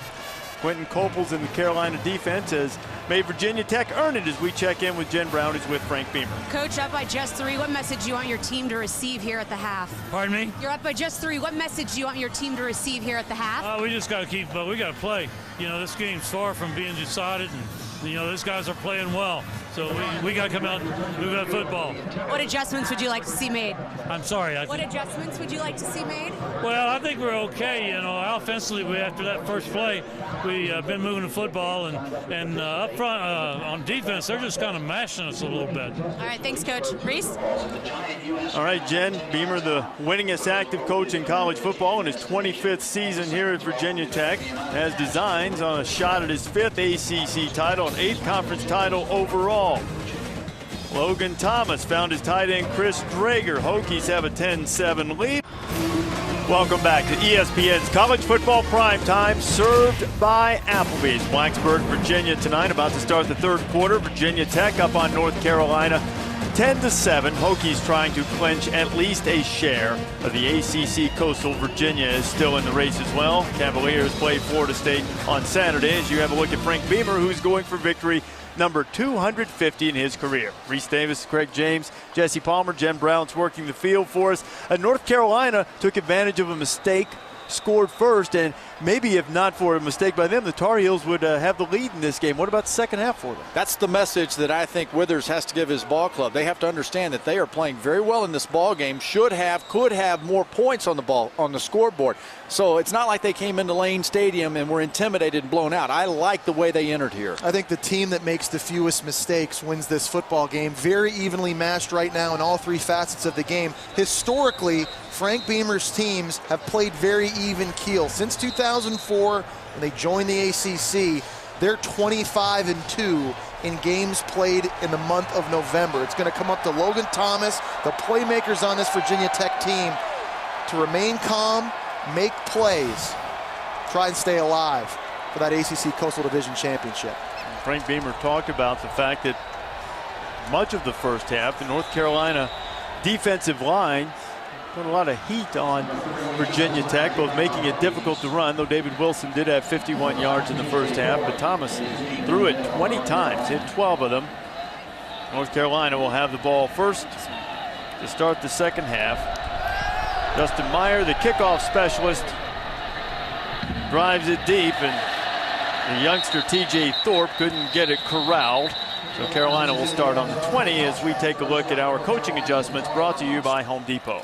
All right, I think, Jesse, we talked about this here. For North Carolina, they have to, on third down, somehow contain Logan Thomas. He made 2 big plays, one running, one throwing. They're going to do that by having to keep him in the pocket. Don't let him get outside and extend plays. I thought early in this game, UNC did a great job getting pressure, bringing extra players on blitz packages and try and rattle Logan Thomas. They're going to have to do more of that here in the second half. Bren Renner, solid in the first half. A.J. Blue's in for Giovanni Bernard, who was hurt in the first half, as Blue picks up 3, maybe 4 on first down as we check in with Jen Brown. Oh, Reese, I can give you that update on Giovanni Bernard. Unfortunately, he did suffer a mild concussion in that helmet-to-helmet hit there in the second quarter. He is still in the locker room, will not return to the field, and he will not be returning to the game. Not good news, obviously, for UNC and their leading rusher. No, it's not. Jen Bernard was having an excellent first half. Made a tremendous run on the play on which he was injured. He's North Carolina's first 1,000-yard rusher since 1997, as we told you in the first half. But Blue, a little bit of a bigger back, a sophomore, 230-pounder. He'll have it again. Blue works his way across the 30-yard line, 2 plays and a first down for the Tar Heels. So the way that you compensate for the loss of Bernard and to help out Blue in the running game, what do? Shoop goes in, does misdirection, formation changes, gets Virginia Tech guessing. And take advantage of a physical offensive line that is dominating right now at the point of attack, Craig, particularly inside. Both guards, Jonathan Cooper, Travis Bond, center Cam Holland, they are winning their individual matchups up front against Virginia Tech. Keep it on the ground. This time, not much for Blue. He might have gotten 1. It'll be 2nd and 9. And that's an improvement that I think John Shoop and this coaching staff was looking for from North Carolina. 2 weeks ago when they lost at North Carolina State, they felt they got manhandled up front inside. That hasn't been the case tonight. No, it has not been, and that is, though, when you look at this Virginia Tech defense, a reflection, though, of the linebackers and what they've done in run support. They'll have a better chance against Blue than they did Bernard in open space. 4 rushing. Renner running out of time. Bren fires it along the sideline, incomplete. He was looking for Jeremy Boyd. Kyle Fuller on the coverage, 3rd and 9. Yeah, that's the kind of play, though, that Renner has to be really smart on. You know what? Sometimes they win on defense, and they do push you out. Just don't throw the ball up for an interception. This Virginia Tech defense has made a living off of turning the ball over for many years. Bud Foster now, big substitution, going to a dime package. Lots of DBs on the field, certainly anticipating pass. Going to be a junk look on defense here. Lots of players up front standing up. Renner's been good at times, but prone to interceptions. He's thrown 11 of them this year. He was trying to fire it to Eric Ebron, his tight end. Eddie Whitley was there to break it up, and the Tar Heels picked up a first down on their initial series, but after that, the Hokies forcing them to punt. Understanding what the route's going to be and finding the receiver and following him. This team has 28 interceptions in the last 17 games. They stay around where the ball is intended for. You have 11 players on defense that understand their assignments and exactly where to line up. Their route recognition, phenomenal. Tommy Hibbard's first punt was 31 yards. This one significantly longer. He had the wind at his back this time, and the Hokies will get it for the first time in the second half and start at their own 30-yard line. The Cowpokes are coming to aim. Number 2, an undefeated Oklahoma State in their national championship hopes in to take on the Cyclones. It'll be a Friday night affair, 8 o'clock Eastern time on ESPN. Brandon Wheaton, Justin Blackman, Joseph Randall, and that explosive Cowboy offense putting up huge numbers. They try to remain undefeated with Oklahoma coming up in the regular season finale. Quick pass to Danny Cole, and Cole was the second all-time leading receiver at Virginia Tech behind his buddy 81 there, Jared Boykin. Gets a first down, pickup of 17. Yeah, the play action at the very beginning of the snap and the body, the way the quarterback watched Thomas when he opens to the left, the secondary moved just a little bit and allowed Cole to get out there and catch that football. And He doesn't need much room in front of him. We've seen that play call a lot. A lot of these bubble screens, screen to the outside, an extension of a sweep play, but don't underestimate the accuracy of that throw by Logan Thomas. That allows Danny Cole to get north. This time, Thomas not as accurate as Quentin Coples was in his face. Now, Quentin Coples had very high expectations heading into this season. He had 10 sacks a year ago on his way to being named first-team All-ACC. He was expecting very big numbers this year. He's fought a lot of double teams and triple teams, and because of that, his numbers have been down. Really frustrated him early this year, but he's been playing big-time football, facing all of these double and triple teams, that time unblocked. The attention he's drawn is allowing some of his teammates up front to make plays. Saw Sylvester Williams make one in the first play of the game, and there it goes again. A little bubble screen, Cole. I think Danny wanted to cut it back inside, but stepped out of bounds before he could do it. Hokies are wanting a little bit better spot than they got. They're going to be a little short of the first down, it appears. North Carolina's defense just isn't doing a good job on 2nd and 10, which has been a common theme tonight. These receivers at Virginia Tech, it's a numbers game. It's 2-on-2. And then the speed of the throw that you talked about, Jesse, lets the receiver get the ball and run. And it helps, Greg, that they're just being more physical outside on the perimeter with their blocking schemes. It's not just inside this offensive line, outside too. Not the quarterback sneak on 3rd and short. They'll pick up the first down anyway as Wilson gets it close to the 40-yard line before he's tagged. It'll be 1st and 10 for the Hokies. You know, Frank Beamer made a very bold coaching decision this past offseason when he made Mike O'Kane his offensive play caller. He was the quarterback coach. Used to be Brian Steinspring, considering last year they were scoring 34 points a game and led the conference. I think that move surprised a lot of people.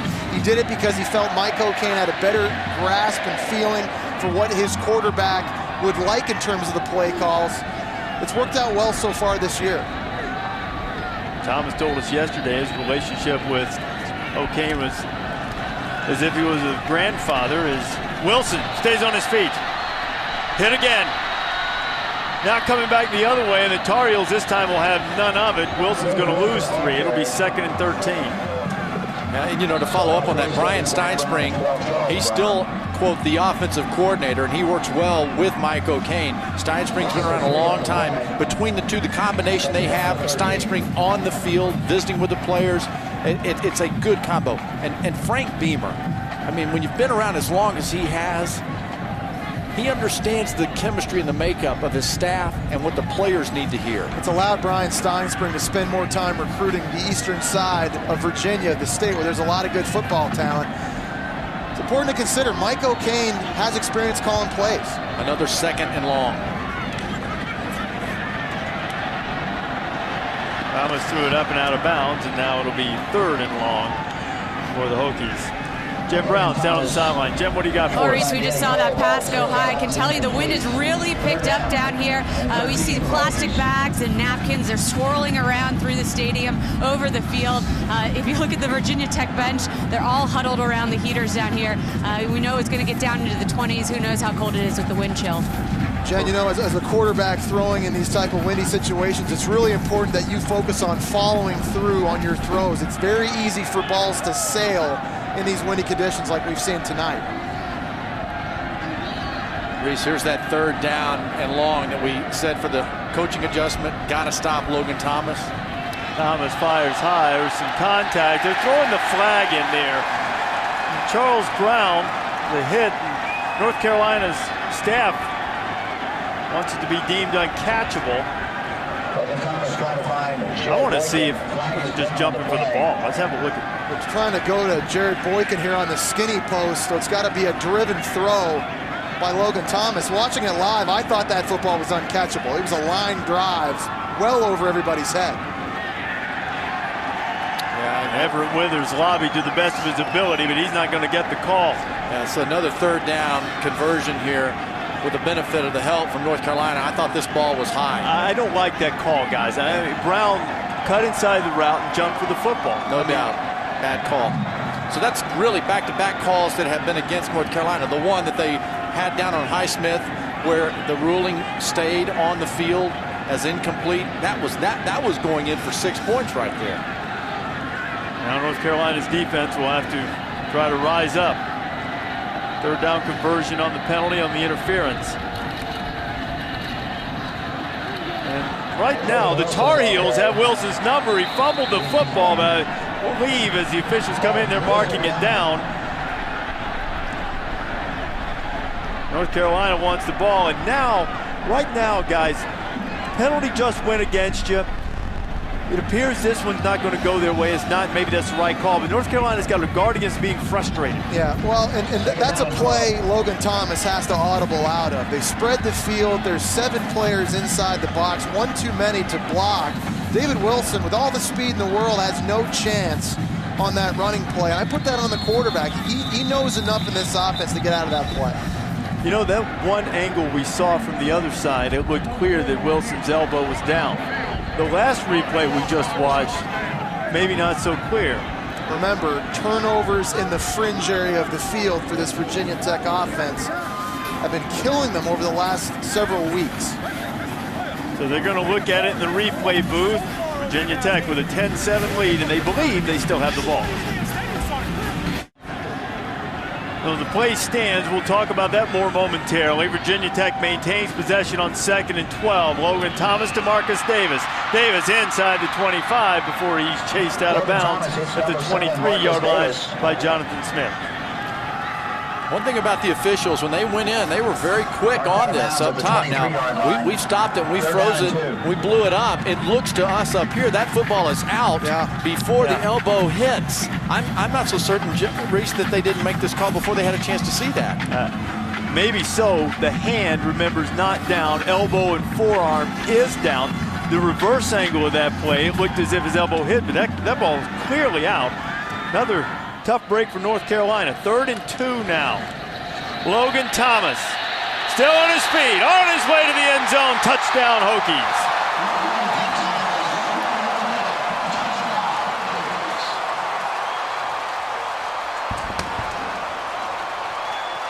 Logan Thomas, who accounted for 5 touchdowns last Thursday night against Georgia Tech, runs one in, and Virginia Tech, a couple of fortuitous calls on that drive, and they finish off a 9-play, 70-yard drive, and with the extra point, the Hokies will be up by 10.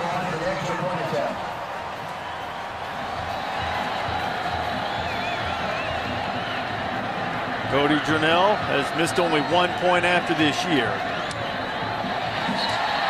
Maintains his good form, and Virginia Tech has stretched the lead to 10, and North Carolina's offense will be feeling the heat on a cold night in Blacksburg after big Logan Thomas rumbles in for the score.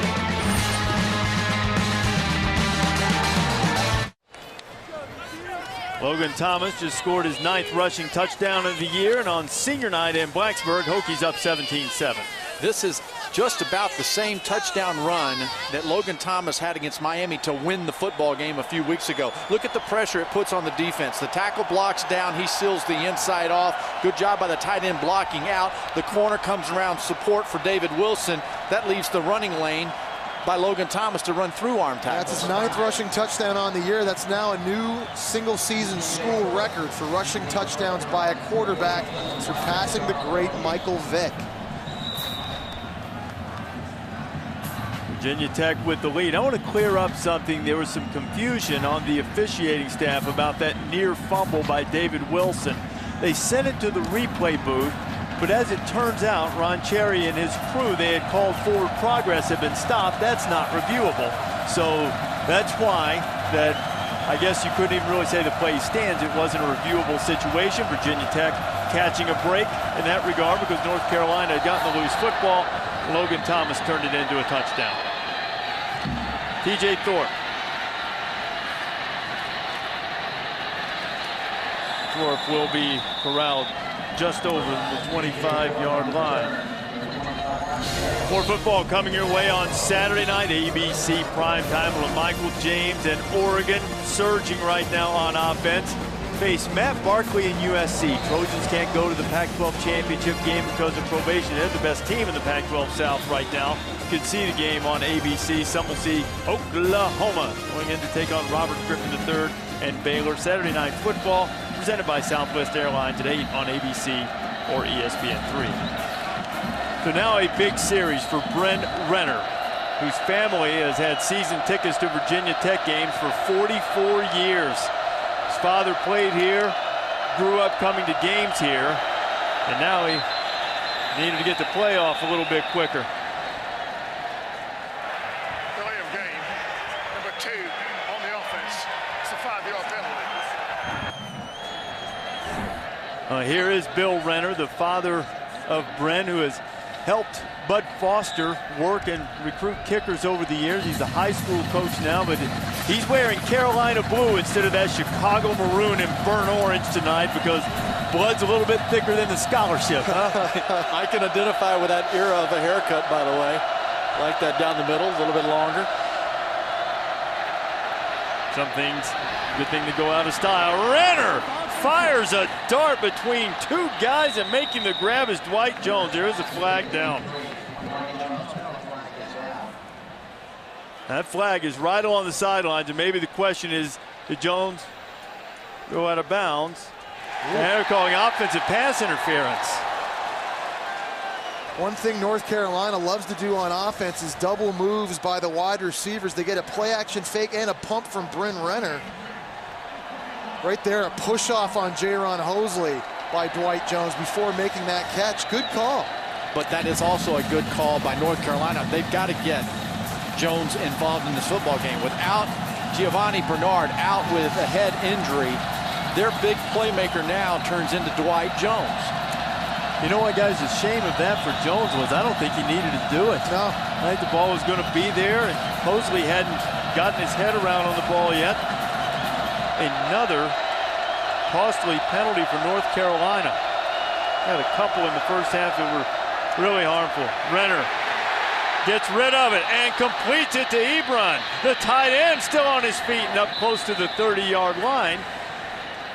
There's the natural playmaking ability by Bryn Renner we're talking about. In years past with TJ Yates, a quarterback, John Shoop used to have to manufacture big plays with his play calling, but Bryn Renner has this ability to buy himself time, keep his focus downfield, and he finds the true freshman tight end. Well, that's why John Shoop says this guy's got game. That's what that means right there. That game and that athleticism bought them that big-time play. An 18-yard pickup gives him a chance to convert. Renner quickly to Jones. Jones slips Hosley. Gets out. We're going to mark him at the 36-yard line. He needs to get to about the 37. I think it's going to be about a yard short or so. It'll be 3rd down. The wind is at the back of North Carolina in this quarter. They must take advantage of that. Down 17-7. Throws like that are a lot tougher when they turn around in the 4th quarter. Bryn Renner has to be smart, and he has to understand when he has Dwight Jones one-on-one with smaller cornerbacks and they're giving him cushion, he has to take those throws as often as Virginia Tech's going to present them.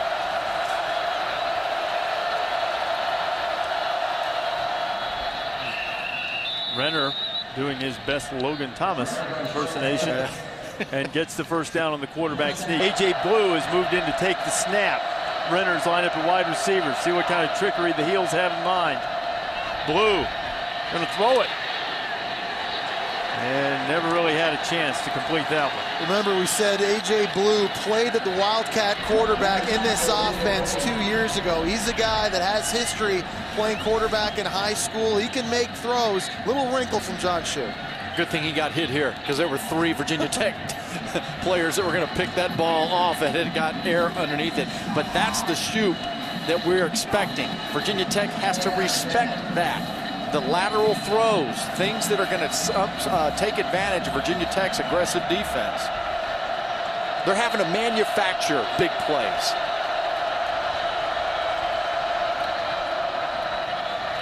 Blue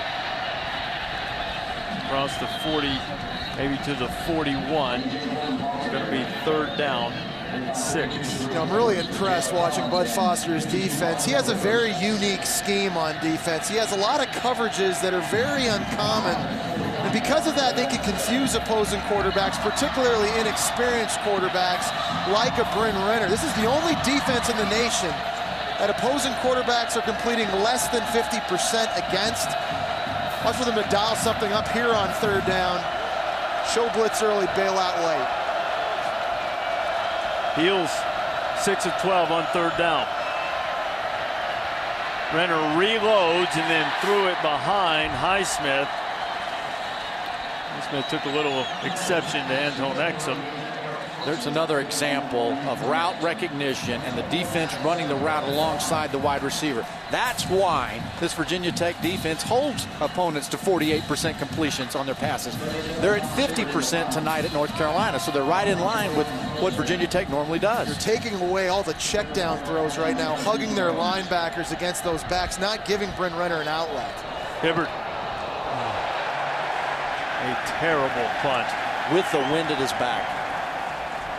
He had a 31-yarder earlier.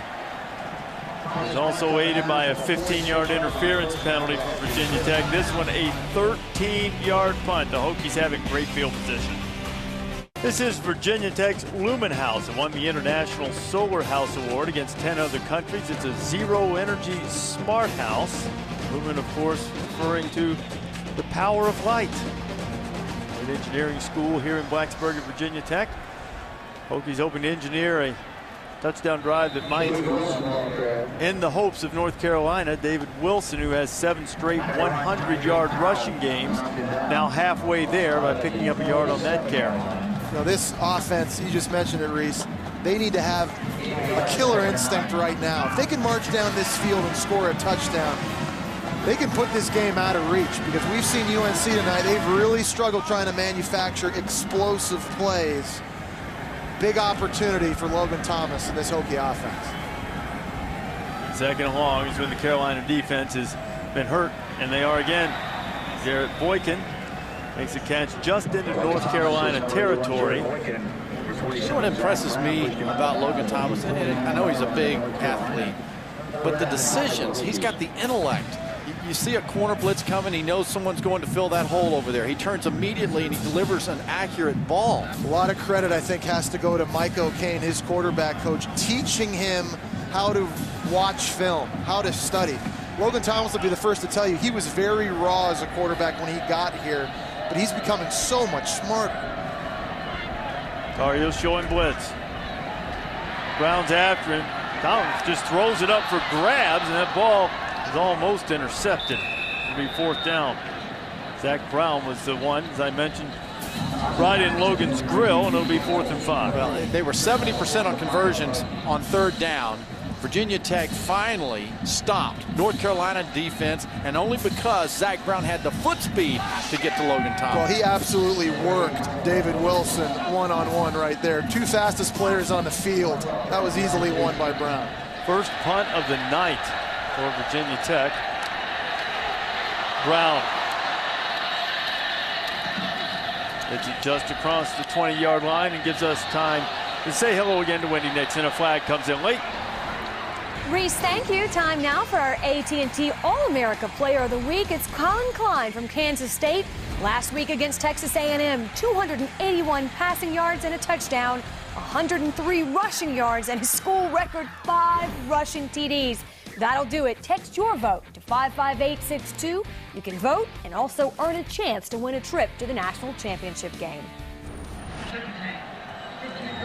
You know, Wendy, Collin Klein has 24 rushing touchdowns this year, and he's really helped Kansas State have a sensational year. By the way, that personal foul penalty was against Virginia Tech's Chase Williams. It's a 15-yarder and will really help out the field position. You see Chase number 36 there. A little late shove. You know what? A lot of acting right there. Well, I mean, he did it, and he deserved the penalty, but I will say this. Going like that is perfect Roy Williams take a charge technique. Brian Houston, who had a costly fumble inside the 5-yard line in the first half back in the game, and he's knocked down by Anton Exum. I love this scheme by Bud Foster. The defense puts players in position to make plays. They have, at the snap, so many orange jerseys close to the line of scrimmage, so they're able to support the run, but if you show pass, they're able to pin their ears back, get back into coverage, and create tight windows for the opposing quarterback. I love that play there. The 6 front guys went to the right, 2 safeties came up to the left. They covered their void, their area, just a blanket. Screen was too high for Houston. He had some room if they'd been able to bring it in, but there's a flag on the play.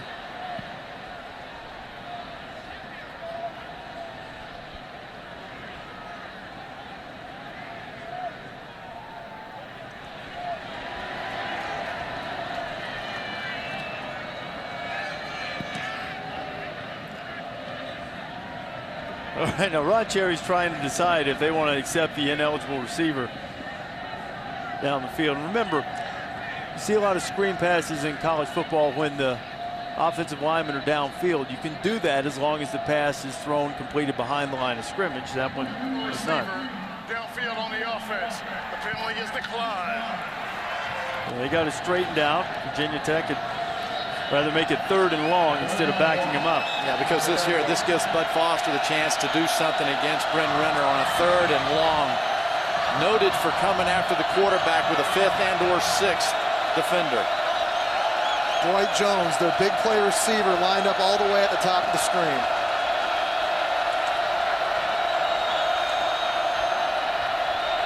Renner has to get rid of it into traffic, and an excellent play by Jaron Hosley on Jones. And Jones is just begging now.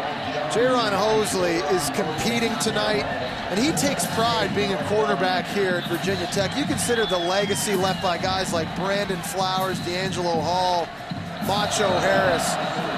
He's playing big, and Bryn Renner takes another shot after delivering that football. That's that Bud Foster deal, man. There's going to be 6 folks coming because he knows the secondary is going to run the route as well as the wide receiver. Hibbert had a 13-yard punt the last time for Carolina. Heat coming. A little bit higher and better this time. Hosley running way up. And he put it on the ground, but Virginia Tech is there to cover up the muff. Just out of sync, Reese. North Carolina, they're hurting themselves with penalties and bad plays and fumbles and not getting there. When this ball's on the ground, you got to have your knees bent, white jerseys. Be around the football. Expect something big to happen for yourself. They didn't. They weren't ready. Virginia Tech has gotten a lot of breaks tonight with calls by referees, fumbles like that. A lot of things have gone the way of Frank Beamer and this Hokie team. Fumble inside the 5 in the first half that really wasn't the result of a big hit. But Virginia Tech has taken advantage of it. They have a 10-point lead in the ball back as we get deep in the 3rd quarter.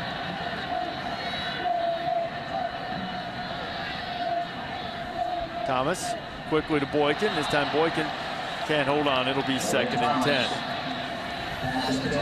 Our Home Depot College Football Awards spotlight and a Butkus Award semifinalist is Zach Brown. Brown is the leading tackler on this North Carolina team. He has 5.5 sacks. So I'm putting pressure on Logan Thomas earlier tonight. He has 6 tackles so far in this game. He has tremendous speed for a linebacker. He is up for the Butkus Award. You can tune in to the Home Depot ESPNU College Football Awards show. That's December 8th, 9 o'clock Eastern on ESPN. Josh Oglesby has it. It'll be a minimal game. 3rd and long coming. You just mentioned Zach Brown a moment ago. He's a guy with tremendous athleticism, but he's a lot smarter this season. Earlier this year, he was having issues getting aligned, wasn't always playing his assignment, and as a result, he was relegated to the scout team earlier this season, only played special teams against Georgia Tech, but he got back in the good graces of this coaching staff with smart play. He's really been a leader on this defense the second half of the season. Bud Foster says that he only recruits players who have high football IQ, guys who love the game, and guys that can come along and understand it, and that's what's happened here. I mean, this is a very smart player. Logan Thomas taking a shot. Boykin's out there and he's got it. Boykin trying to stay in bounds. He does. Jarrett's got room. All the way down to the 27-yard line. A pickup of 39. When Jarrett Boykin is isolated one-on-one to the single receiver side, that's right where Logan Thomas's eyes are going to go. He's a big physical wide receiver. He wears triple XL size gloves, so he's got those strong hands, and you see the physicality in the school's career reception leader here at Virginia Tech. We'll see how steady he's been. The 9 catches tonight, a career high, and as Jesse said, he is the all-time leading receiver, both in catches and yardage here at Virginia Tech. Inside 2 minutes to go in the 3rd. Oglesby Rumbling inside the 15, another first down for the Hokies. Yeah, you know what? Now this is a situation here where your football team in North Carolina has to step up and understand it's 17-7. These last few plays, and on this series, it's almost like North Carolina has just stopped getting after it. They're walking around. They're not coming off blocks. They're not playing hard like they did earlier in this game. Virginia Tech's offensive line is playing hard on this drive. You see them surge off the line of scrimmage that last snap. 148 career starts by this offensive line unit. Getting it done right now in this drive. Oglesby, who just had a 13-yard run, plus another one for double figures. I think that's going to be exactly 10. Josh he does have the first down. It'll be first and goal for Virginia Tech. Yeah, and you know what? This is a great sign for Oglesby to be out there doing the damage he's doing. It's not David Wilson, so it's freshness in the backfield for Frank Beamer's offense with that offensive line mowing them along. Now you got fresh backs. He's a nice change of pace, too. Was a fullback last year, so he kind of brings a physical approach to this running game. Overloaded to the left. An offensive lineman lined up in the backfield, but still couldn't create enough space for Oglesby. Remember earlier in this game when North Carolina's defense was pinned back inside their own 5-yard line, they bowed up and held Virginia Tech to only a field goal. They need that same type of intensity right now to not let this game get away from them here late in the third quarter. That's why I was saying they've got to have a sense of urgency. You don't feel that. I don't feel that right now coming from their defense. Man on man up top. And they throw that way, man out there. The catch is made by Coles. Did he stay in? He did. Touchdown, Virginia Tech.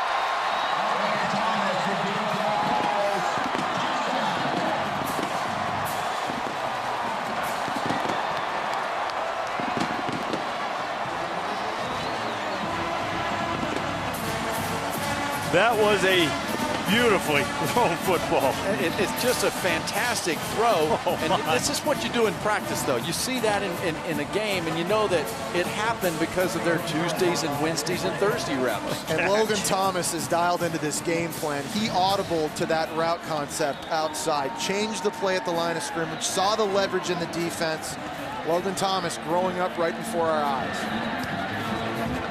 The extra point is true from Jernell, and it's a 3-possession game as Virginia Tech stretches it out to 17. That's 24 points in a row for the Hokies, who fell behind 7-0, and they've dominated it since. Against Miami a few weeks ago, they just come off a loss at Clemson.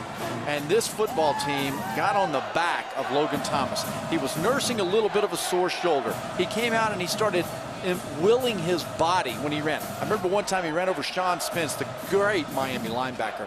And then he all of a sudden went 23 of 25 with the throwing. His accuracy, he has continued to build on that since that ball game. This is what Logan Thomas was looking at in this last play. He's looking at the leverage right here of the slot defender on DJ Coles. It's inside, so he knows he's got a window to throw this outside. It's basically just a fade route from the slot receiver. And DJ Coles, who this coaching staff says is the most improved wide receiver, another big guy, 6'3", 224 pounds, presenting a nice target. So two beautiful throws by Logan Thomas on that drive. So what's the defensive back thinking there? The defensive back, he's got that leverage from the inside out, right? He is supposed to get in the hip pocket and run with that wide receiver and reach when the ball gets there. But when your receiver has more foot speed and gets a free release, it's pitch and catch. It's really remarkable the transformation that Thomas has had since that loss to Clemson here in Lane Stadium. The Hokies only scored 3 points. Thomas only threw for 125 yards and only ran for 8. And since that point, a young quarterback without a lot of experience, sometimes it can take him a little while to recover from that. But he told us that really he just let everything go and just played since that point. And his learning curve and improvement curve has been straight up since then. He's a completely different quarterback since that game. His coaches realize it. His teammates realize it. This team is rolling now. Short kickoff. Charging up the field for Carolina is Sean Tapley. Tapley is tapped pretty hard right here late in the third quarter as we go back and check in with Wendy Nix. Reese, thank you. Sports Center right now brought to you by Coors Light. The National League has tapped their Cy Young Award winner, and the distinction belongs to Clayton Kershaw, who received 27 of 32 first-place votes. And the Chicago Cubs have a brand new manager. It comes in the form of Dale Swaim, the Brewers' former hitting coach, expected to be introduced on Friday at Wrigley Field. Clayton Kershaw, I had a chance to watch him play baseball as a young boy through high school. A nice young man, worked hard, very humble. Congratulations. A terrific season, particularly the dominant second half. Bryn Renner is Dwight Jones. We head toward 10 seconds remaining in the third quarter. Virginia Tech a quarter away from clenching at least a tie for the ACC Coastal. Either a win over Virginia or a Virginia loss to Florida State would send the Hokies back to the ACC championship game if they can hang on for 15 minutes.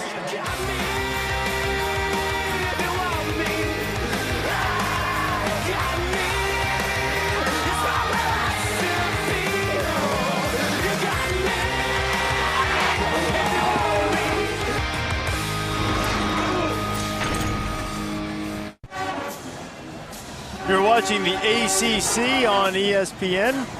Here in Blacksburg, they do a little hokey pokey. Their Hokies up by 17, trying to clinch at least a share of the ACC Coastal. It would be a huge Commonwealth Cup game against their cross-state rival in Virginia. Cavaliers have a game with Florida State coming up Saturday. The Cavaliers, the only other team in the division with an opportunity to knock off the Hokies. Unless, make it interesting, North Carolina having a fourth quarter rally. A quick strike to Eric Highsmith will be a first down for North Carolina. Now today, North Carolina Athletic Director Bubba Cunningham, who's just taken over the job, posted the head coaching job, head football coaching job. Everett Withers took over for Butch Davis 6 weeks before the season started after Butch Davis was fired amidst the NCAA investigation that is still ongoing. Appeared before the Committee on Infractions as North Carolina. End around to Highsmith. He'll be knocked down about 3 yards short of the first down. Cunningham has told Everett Withers that he will be a candidate for it, and if he's not, he will let him know when that happens. But Bubba was a very successful athletic director at Tulsa, a Notre Dame graduate with a master's in business administration. And, he said he has to do a thorough search for what's best for the program right now. But Everett Withers will be considered, but a number of other guys will be as well. Ryan Houston. Houston breaking it to the sideline, puts his head down. He's inside the 30, and the Tar Heels on the move. And, part of the evaluation is how a football team plays down the backstretch toward the end. It's nice to see Houston come back with a nice run after that fumble earlier. The senior, pinned up with the energy, wanting to redeem himself. And he's made big plays here before. 2 years ago, he led this team in rushing. He actually redshirted last year because he was under investigation by the NCAA for improper benefits. Had to miss the first 6 games of the season, then was cleared. Decided to redshirt because he could. He can make plays. Renner. Highsmith. Inside the 15, another Tar Heel first down. Eddie Whitley making the tackle. There is John Shoup being creative, trying to manufacture big plays, and he's doing it through the motions and the formations. Look at the secondary. Look at the motion here and what it does. And look at everybody freezing on the inside, dropping out of there, forgetting the motion. It's an added wrinkle to that play. We've seen that play 9 times tonight. They've handed it off to the running back. They faked the reverse and then thrown it downfield. The added wrinkle there, throwing it to the receiver that he faked the reverse to on the outside left one-on-one. This is a must-have touchdown right now for UNC on this drive. Renner dropped the screen. Terrific one-handed catch made by Curtis Bird, the fullback. First time we've called Curtis's name tonight. Those hands must be pretty warm inside the gloves. That was a pretty good grab. It was very nice, but not having Giovanni Bernard in the backfield, the explosiveness that he might have if he were the screen receiver right here to take it and get away from Tariq Edwards. Might not have been able to catch that considering he's only 5'10". That throw would have gone. Well, maybe that would have been incomplete. Hey, here's an area of the field now. Again, the size at wide receiver. Dwight Jones outside, Eric Highsmith in the slot. He's got to show up in the red zone. Tight windows to throw the football into. Renner never had a chance. Kyle Fuller was coming off the corner. Nobody picked it up. Renner didn't know it was coming. Big sack makes it 3rd and long. It has to happen immediately. When you've got the blitz coming off the blind side on the backside, the guard didn't get out there to block and pick up. See the guard not get all the way over there? You got to get rid of the football. That's a blown blocking assignment up top. Yeah, Ryan Houston can help out, like looking outside there. This is an area on the field, in the game you don't want to be if you're UNC. Down 3 possessions, you're throwing the football. You're allowing Bud Foster and this defense to pin their ears back and come after you. 5th in the nation in sacks for a reason. They can bring the heat. They might bring it right here.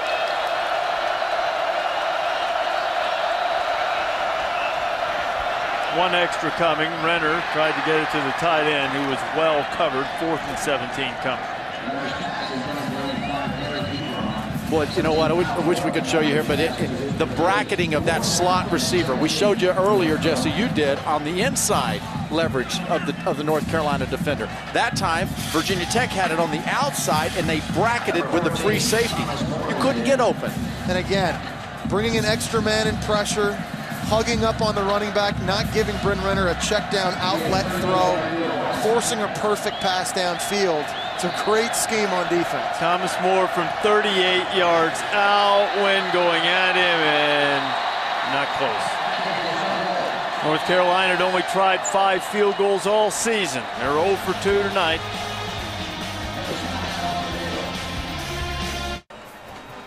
Celebrating its 7th year sponsoring the Good Hands Field Goal Nets, Allstate makes contributions to participating universities' general scholarship funds for each field goal and extra point kick. To date, Allstate has contributed more than $2.5 million in scholarship money. Thomas More tried to knock through a field goal for North Carolina, but that is a stiff wind blowing in his face, and as a result, Virginia Tech has it back on their 20. Logan Thomas keeping it. Logan's going to pick up about 6 and leave Tar Heels scattered in his wake. Hokies, Tar Heels. You know, we talked about Logan Thomas being a different quarterback after that loss against Clemson. He responded with that 23 for 25 performance against Miami. That Miami game proved to this coaching staff that Logan Thomas could respond. I think that performance also proved to Logan Thomas that he could play under the spotlight. And he's been big time. In their last 5 games, all wins. He's been big time tonight. And marked him out of bounds at the 25, so it'll be a pickup of 4. David Wilson, who has been largely bottled up tonight and fumbled the football again. He got away with one earlier. See if the Hokies were able to jump on top of it. The hands to the hip by the head football coach is not a happy signal from Frank Beamer. You got to hold on. You know why he fumbles? This guy fumbles because he gives 2nd and 3rd effort. When you try to spin out of tackles, Copels has his hand on that football. You got to tuck it and know your journey's over sometimes. That's what I'm talking about. 3 points of pressure, and that's another knock on David Wilson. Right. That's the 3rd fumble now he's had in the last 2 games. You're right, Craig. That right ball's here, just not put away. You're up. Yeah. 3 possessions deep in your own end. You got to know when the play's over. Yeah, you're the fastest guy in this entire stadium, but know when it's over. 3rd and 5. Copels tried to knock it away from Logan Thomas. He was trying to cause the strip and the sack, which happened on the first play of the game when Sylvester Williams got Logan. Copels is 6'6", he's 290, and when you get him back there with Logan Thomas, they're going to call him down, by the way. It's going to give him a sack. Well, partially down, I would say. I mean, we've done 2 games in a row now, Virginia Tech. I've done 3. I've seen very few guys bring him down in the pocket. I'm very surprised Virginia Tech is putting only 1 blocker on Quentin Copels on 3rd down, and a backup tackle at that, and Nick Beckton. Punting has been an adventure tonight for really as good as Virginia Tech special teams have been historically. They're the 4th worst net punting team in the country. Tar Heels have good field position. This is the Merriman Center. It is the centerpiece for Virginia Tech Athletics, multi-purpose building that serves as sort of a Hall of Fame. This is a neat thing they have, an empty trophy case. It's reserved for the National Championship Trophy. In 1999, Michael Vick almost got him one. Took him to the National Championship game where, after a scintillating performance, the Hokies lost to Florida State. Bren Renner on first down. Jones is open. Hosley knocks him out of bounds as we go down to Jen Brown. Maurice, another unique thing this Hokie team has is this lunch pail here. Now, it serves as a source of inspiration for their defense. It's a concept that came up in 1995 by Coach Rod Sharpless and Bud Foster. It's meant to symbolize a blue-collar approach this team takes on defense. Now, before each season, the team signs a mission statement. They put it inside the box. But something interesting is they actually grab a piece of turf from each road win and put it in the box. Bren Renner fires incomplete on second down, and getting that turf away from Georgia Tech was a little tricky last weekend, wasn't it? That's right. They award the pail each week to a defensive player of the game. Last week it was Derek Hopkins for his play, and rumor has it he got an extra large piece of turf there at Georgia Tech. So neat little source of inspiration for this team. Since that's field turf at Georgia Tech, there might be a bill headed to Blacksburg. I'm pulling that up. 2nd and 10. Houston. Ryan Houston still on his feet. He's inside the 10-yard line. 1st and goal for the Tar Heels. Like to see the aggressiveness here now on this North Carolina offense. The urgency. You saw them gathered on the sideline, Jesse. They were talking over there. This here is what I'm looking for from a football team that's down. You're not out of it. Get back in. No, and I'm starting to look for John Shoop to get Bren Renner outside of the pocket throwing the football. He's been deadly accurate tonight when he's been on the move, moving the launch point, because Virginia Tech's pinning their ears back, aiming 9 yards behind the center. Get Bren Renner away from the danger throwing the football. Houston tripped up. Eddie Whitley hit him, so too did Luther Maddie. I am impressed with both Ryan Houston and A.J. Blue in Giovanni Bernard's absence in this game. It's not, Craig, you mentioned it, not the same style as running, not the same explosiveness, but they have been able to be productive and find yardage on the ground still. Yeah, and now I agree with you there. Now here comes a 4-man substitution, a new package coming in for North Carolina that includes Highsmith and Dwight Jones. I like that. When you get down here, you got to have playmakers that can beat defenders one-on-one. I like this substitution. Watch for Renner to get outside here. Inside handoff to Thorpe, and TJ is knocked down after a minimal game. 3rd and goal coming. That's a good call there. And Thorpe is down holding his knees. A freshman from Durham, which is just 8 miles down the road from Chapel Hill. Mentioned earlier tonight, he had a tremendous kickoff return for a touchdown against Clemson, went 100 yards with that. Tried to spring him a little inside handoff in the last play. Freshman. A little counter play here. Yeah, you see him get outside. It looks like on contact with Jaron Hosley, he just kind of maybe just bangs his kneecap. Just a shoulder pad.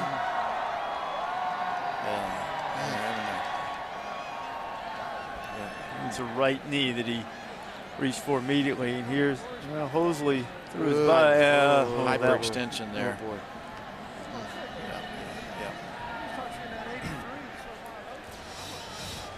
Thorpe now sitting up.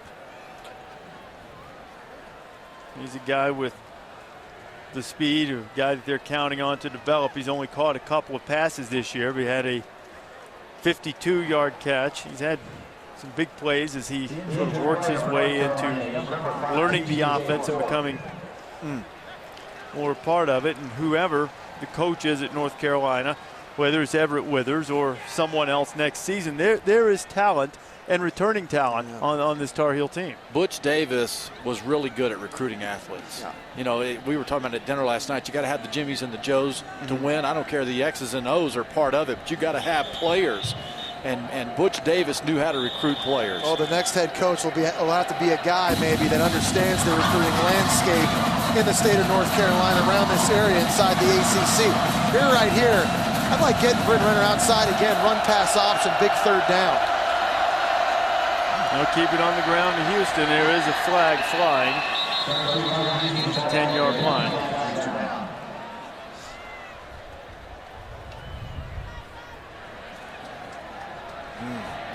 Another penalty at an inopportune time for the Tar Heels.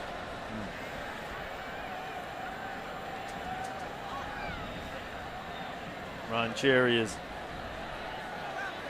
either sorting out and deciding again, trying to decide. This is the second time they've had a little trouble with communication. 5 men in the backfield offense.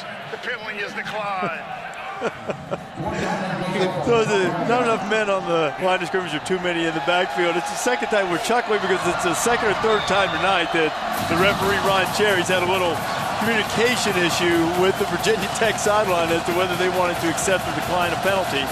Hokies decline it, so it's 4th and goal. It's going to be quick, whatever happens here, because Foster's got guys up front that are playing fast, and if you bring one extra, the ball's going to have to be out of the hands of Renner on time.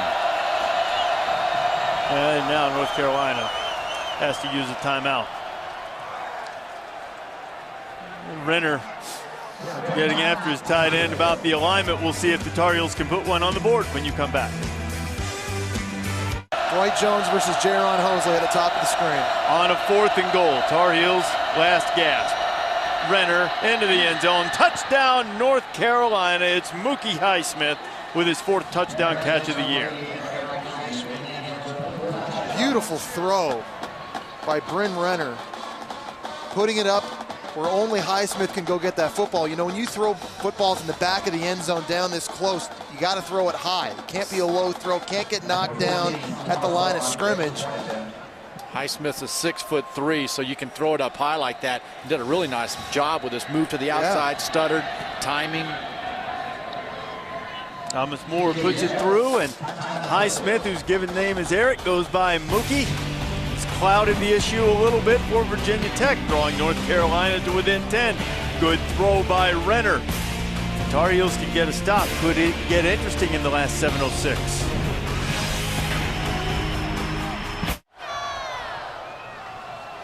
Last 7:06 in Blacksburg. A lot of milestones at stake. Number one, Virginia Tech trying to win 10 games for the 8th straight season. In the process, trying to wrap up at least a share of the ACC Coastal.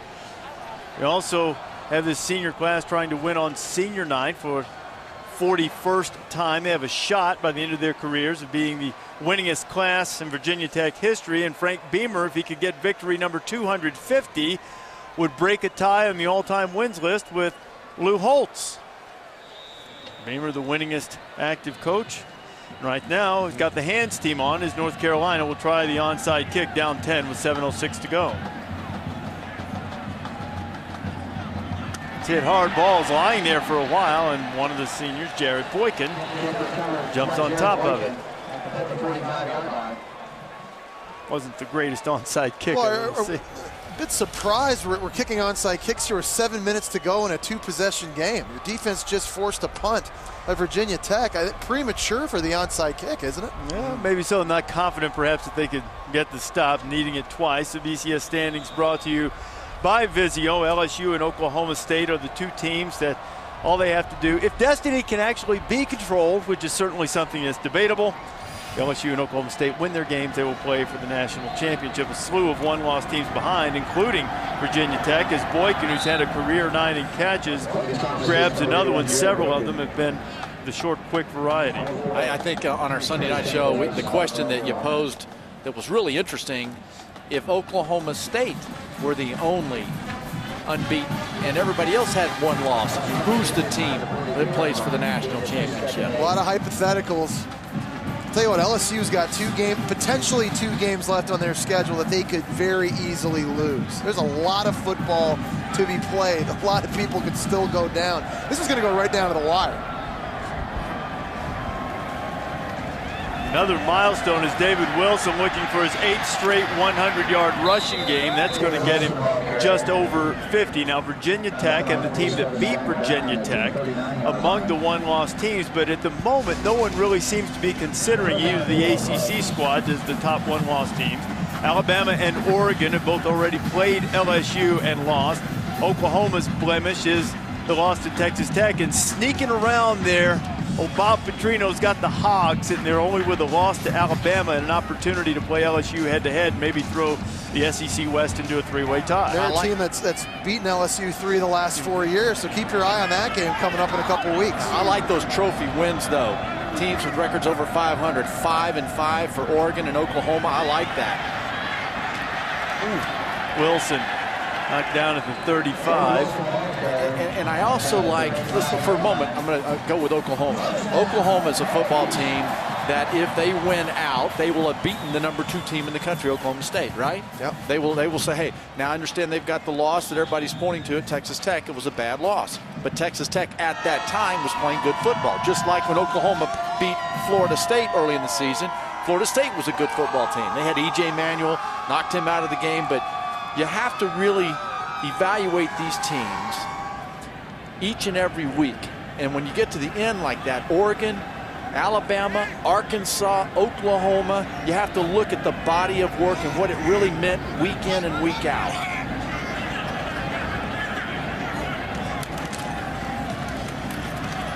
Wilson, David hasn't had a big night. You know, really, to be completely honest about this, those teams are all so close. It depends on which case you want to make, and you can find a little evidence to back it up. There's no perfect answer. Certainly when all the teams have similar resumes, there are some people who are going to want to see a rematch potentially if LSU is involved in the championship game. There are some who are going to try to avoid any rematch at all costs.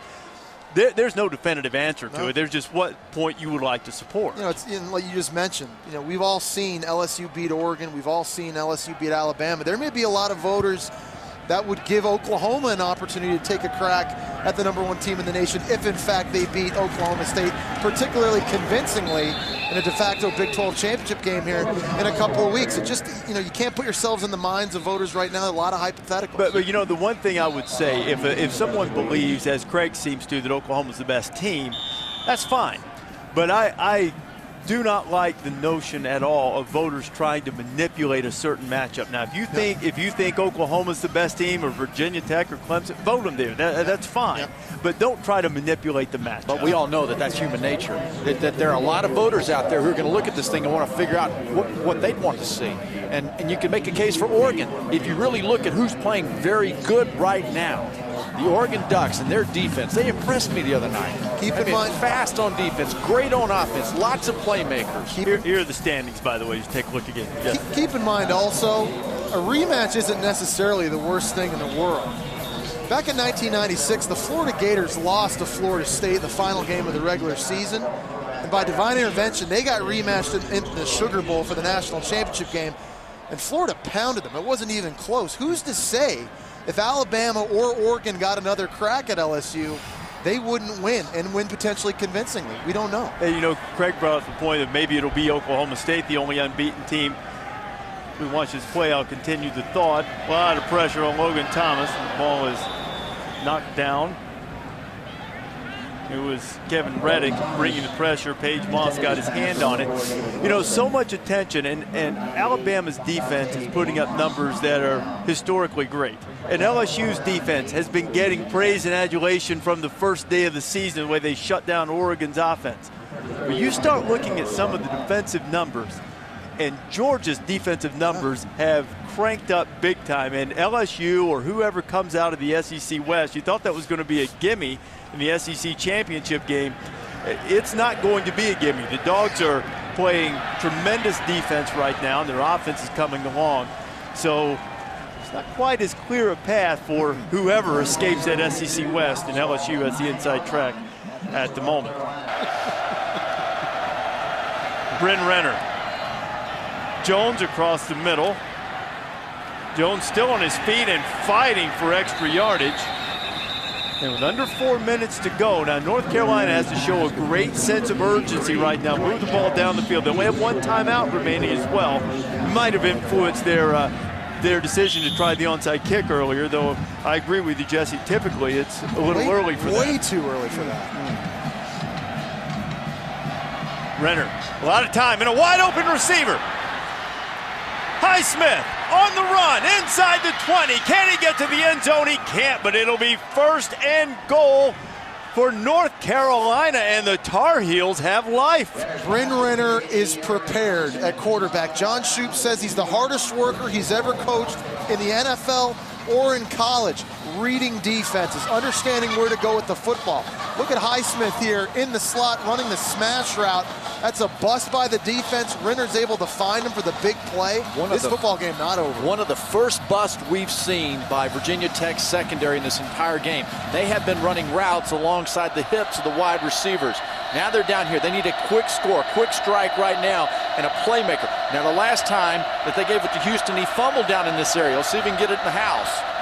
Houston reaching for the goal line, and he'll be stopped just short. It is one of the first busts we've seen tonight, but the Virginia Tech defense this season has been vulnerable. They've given up several big pass plays. In fact, they ranked 79th in the country, giving up pass plays of 30 yards or longer. They've been hit with 2 70-yarders this season, and that last one a 64-yarder, which has set up this opportunity on 2nd and goal. Houston has it back. He goes low and burrows his way into the end zone, and the Tar Heels with the extra point are going to be within 3.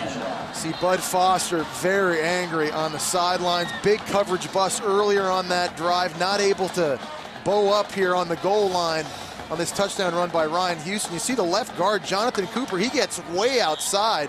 Ryan Houston not trying to follow him. No, smart, wise, because it happens bang, bang, and you got to beat someone. No penetration by Virginia Tech that time, and a good job by North Carolina's offensive line getting in the house. Very important extra point for the Tar Heels, and it's through. And now North Carolina, I know they've had some kind of struggles with field goals this year, but they are within a field goal. And North Carolina, if not for some significant missed opportunities, you see Eric Highsmith, who made a tremendous run after the catch. This is one of the missed opportunities earlier. Carolina was driving to go up 14-0 when Houston fumbled. Moore has not had a good night kicking. It hasn't been a good season place kicking for North Carolina. Missed a couple of field goals.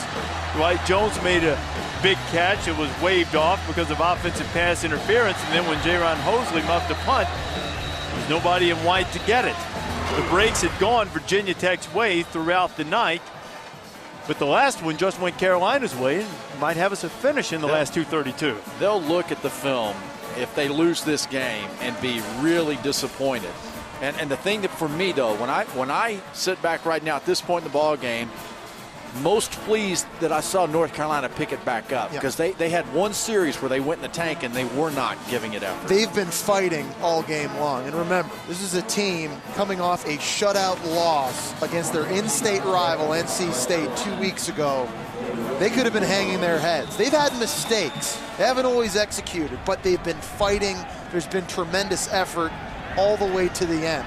And I would change the onside kick look that they tried the last time. It was a horrible effort. I'd bound this ball, get the double bounce. I think that's what they try to do. He does get the bounce this time. Carolina's got it.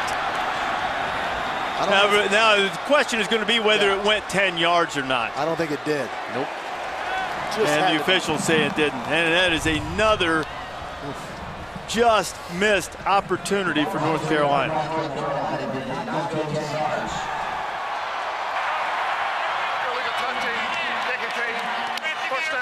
All right. Well, that was just short, less than a yard short. Let's see how close it was.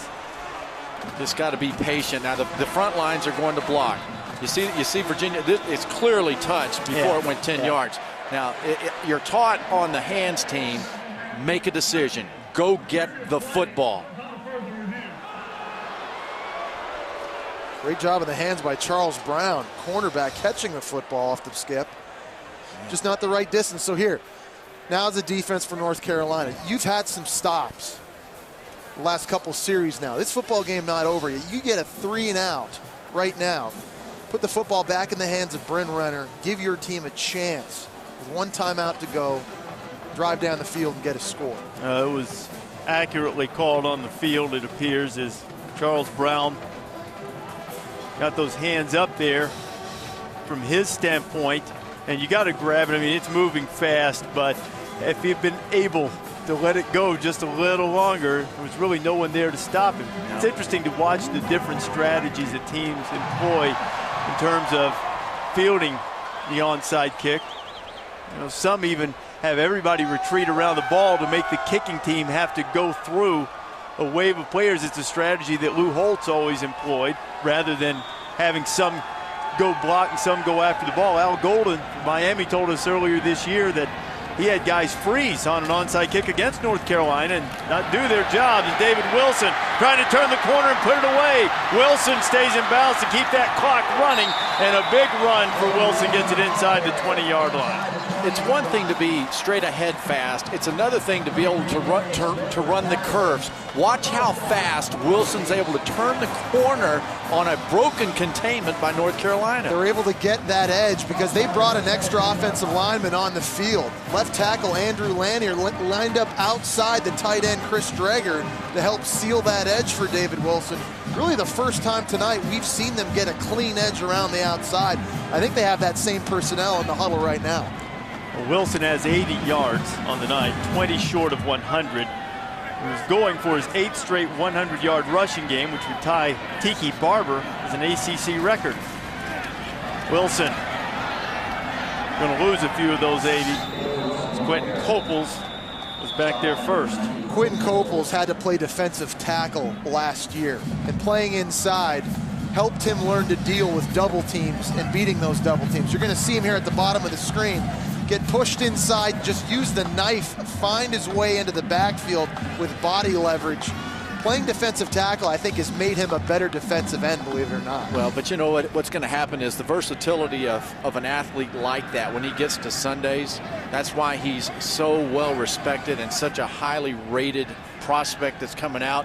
Tonight, he's played well. He's just a quiet guy. His demeanor is quiet, but he was able to get in and make some plays on Logan Thomas. We haven't seen many people bring Logan Thomas down ever. And then the pursuit from behind on David Wilson earlier, that was aggressive. He's a high-effort player, and he's understood this season that by garnering more attention from opposing offenses, frees up his teammates to make big plays. Zach Brown at linebacker has made a lot of plays this year because of double teams on Coples. David Wilson's got to hold on to the football. I think North Carolina would like to have those timeouts back right now. Wilson punches it inside, and the clock is headed toward 90 seconds. Tar Heels had some confusion in the red zone earlier in the second half, had to burn a timeout. I think North Carolina would like to have back about 10 plays in this football game. We just showed you the missed opportunities earlier. I mean, it's just they just couldn't capitalize when they were given the chance. At the same token, give Virginia Tech, Frank Beamer, a lot of credit.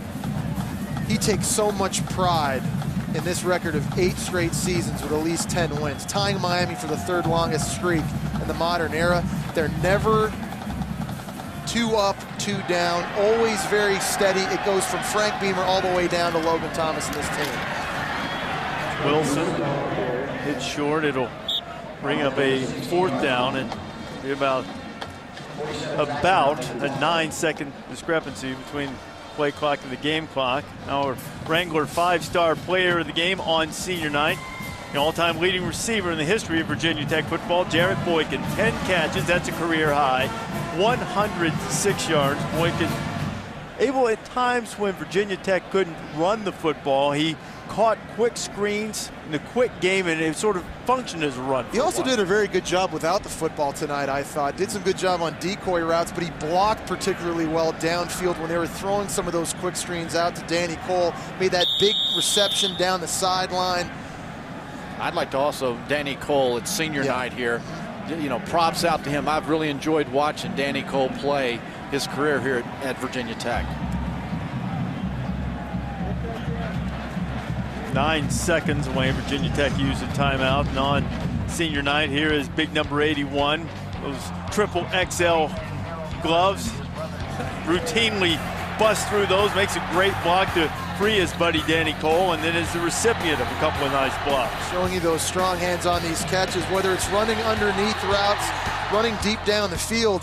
Virginia Tech had a lot of issues running the football inside tonight against this physical, athletic defensive front of North Carolina. So Mike O'Kane, play calling, very wisely decided to spit the football outside to these wide receivers in space as an extension of the sweep play. It was a very, very good, I think, scheme in this football game, taking advantage of Jared Boyk and his athleticism. You know, this senior class, assuming they hang on and get this 41st victory, they would be just one short of being the winningest class in Virginia Tech history. The 07, 08, and 2010 classes won 42 games, and the Hokies have a great opportunity to eclipse that record. Thomas going to try to run some time off the clock. He's going to be sacked, and North Carolina is at least going to have a chance. Trey Boston came back and got Thomas on the ground quickly. So there's a chance. But that chance ever so slim. At least they got the ball back. But you go back and again think about all of the number of plays in the second half alone that North Carolina didn't get done, and you know this, and not having also Giovanni Bernard back there, their explosiveness. They fought. I want to offenses practice situations like this throughout the week. End of game, last chance plays with laterals designed inside the scheme of this play. Expect maybe a short completion and some crossing routes and laterals. You got to get lucky. But they practice it. And there is the short pass, but it was incomplete. The clock strikes 0. Then Frank Beamer gets career victory number 250. He's all alone in 8th place on the all-time wins list. He is atop the leaderboard in terms of wins among active coaches. Beamer wins his 10th for the 8th straight year, and the Hokies clinch at least a share of the ACC Coastal. Only a win or a Virginia loss away from returning to the ACC championship game. They've won it 4 times in 7 years in the league, and hoping to get a chance to make it 5 out of 8. So Virginia Tech has to withstand a big rally late from North Carolina. They hang on to win it 24-21.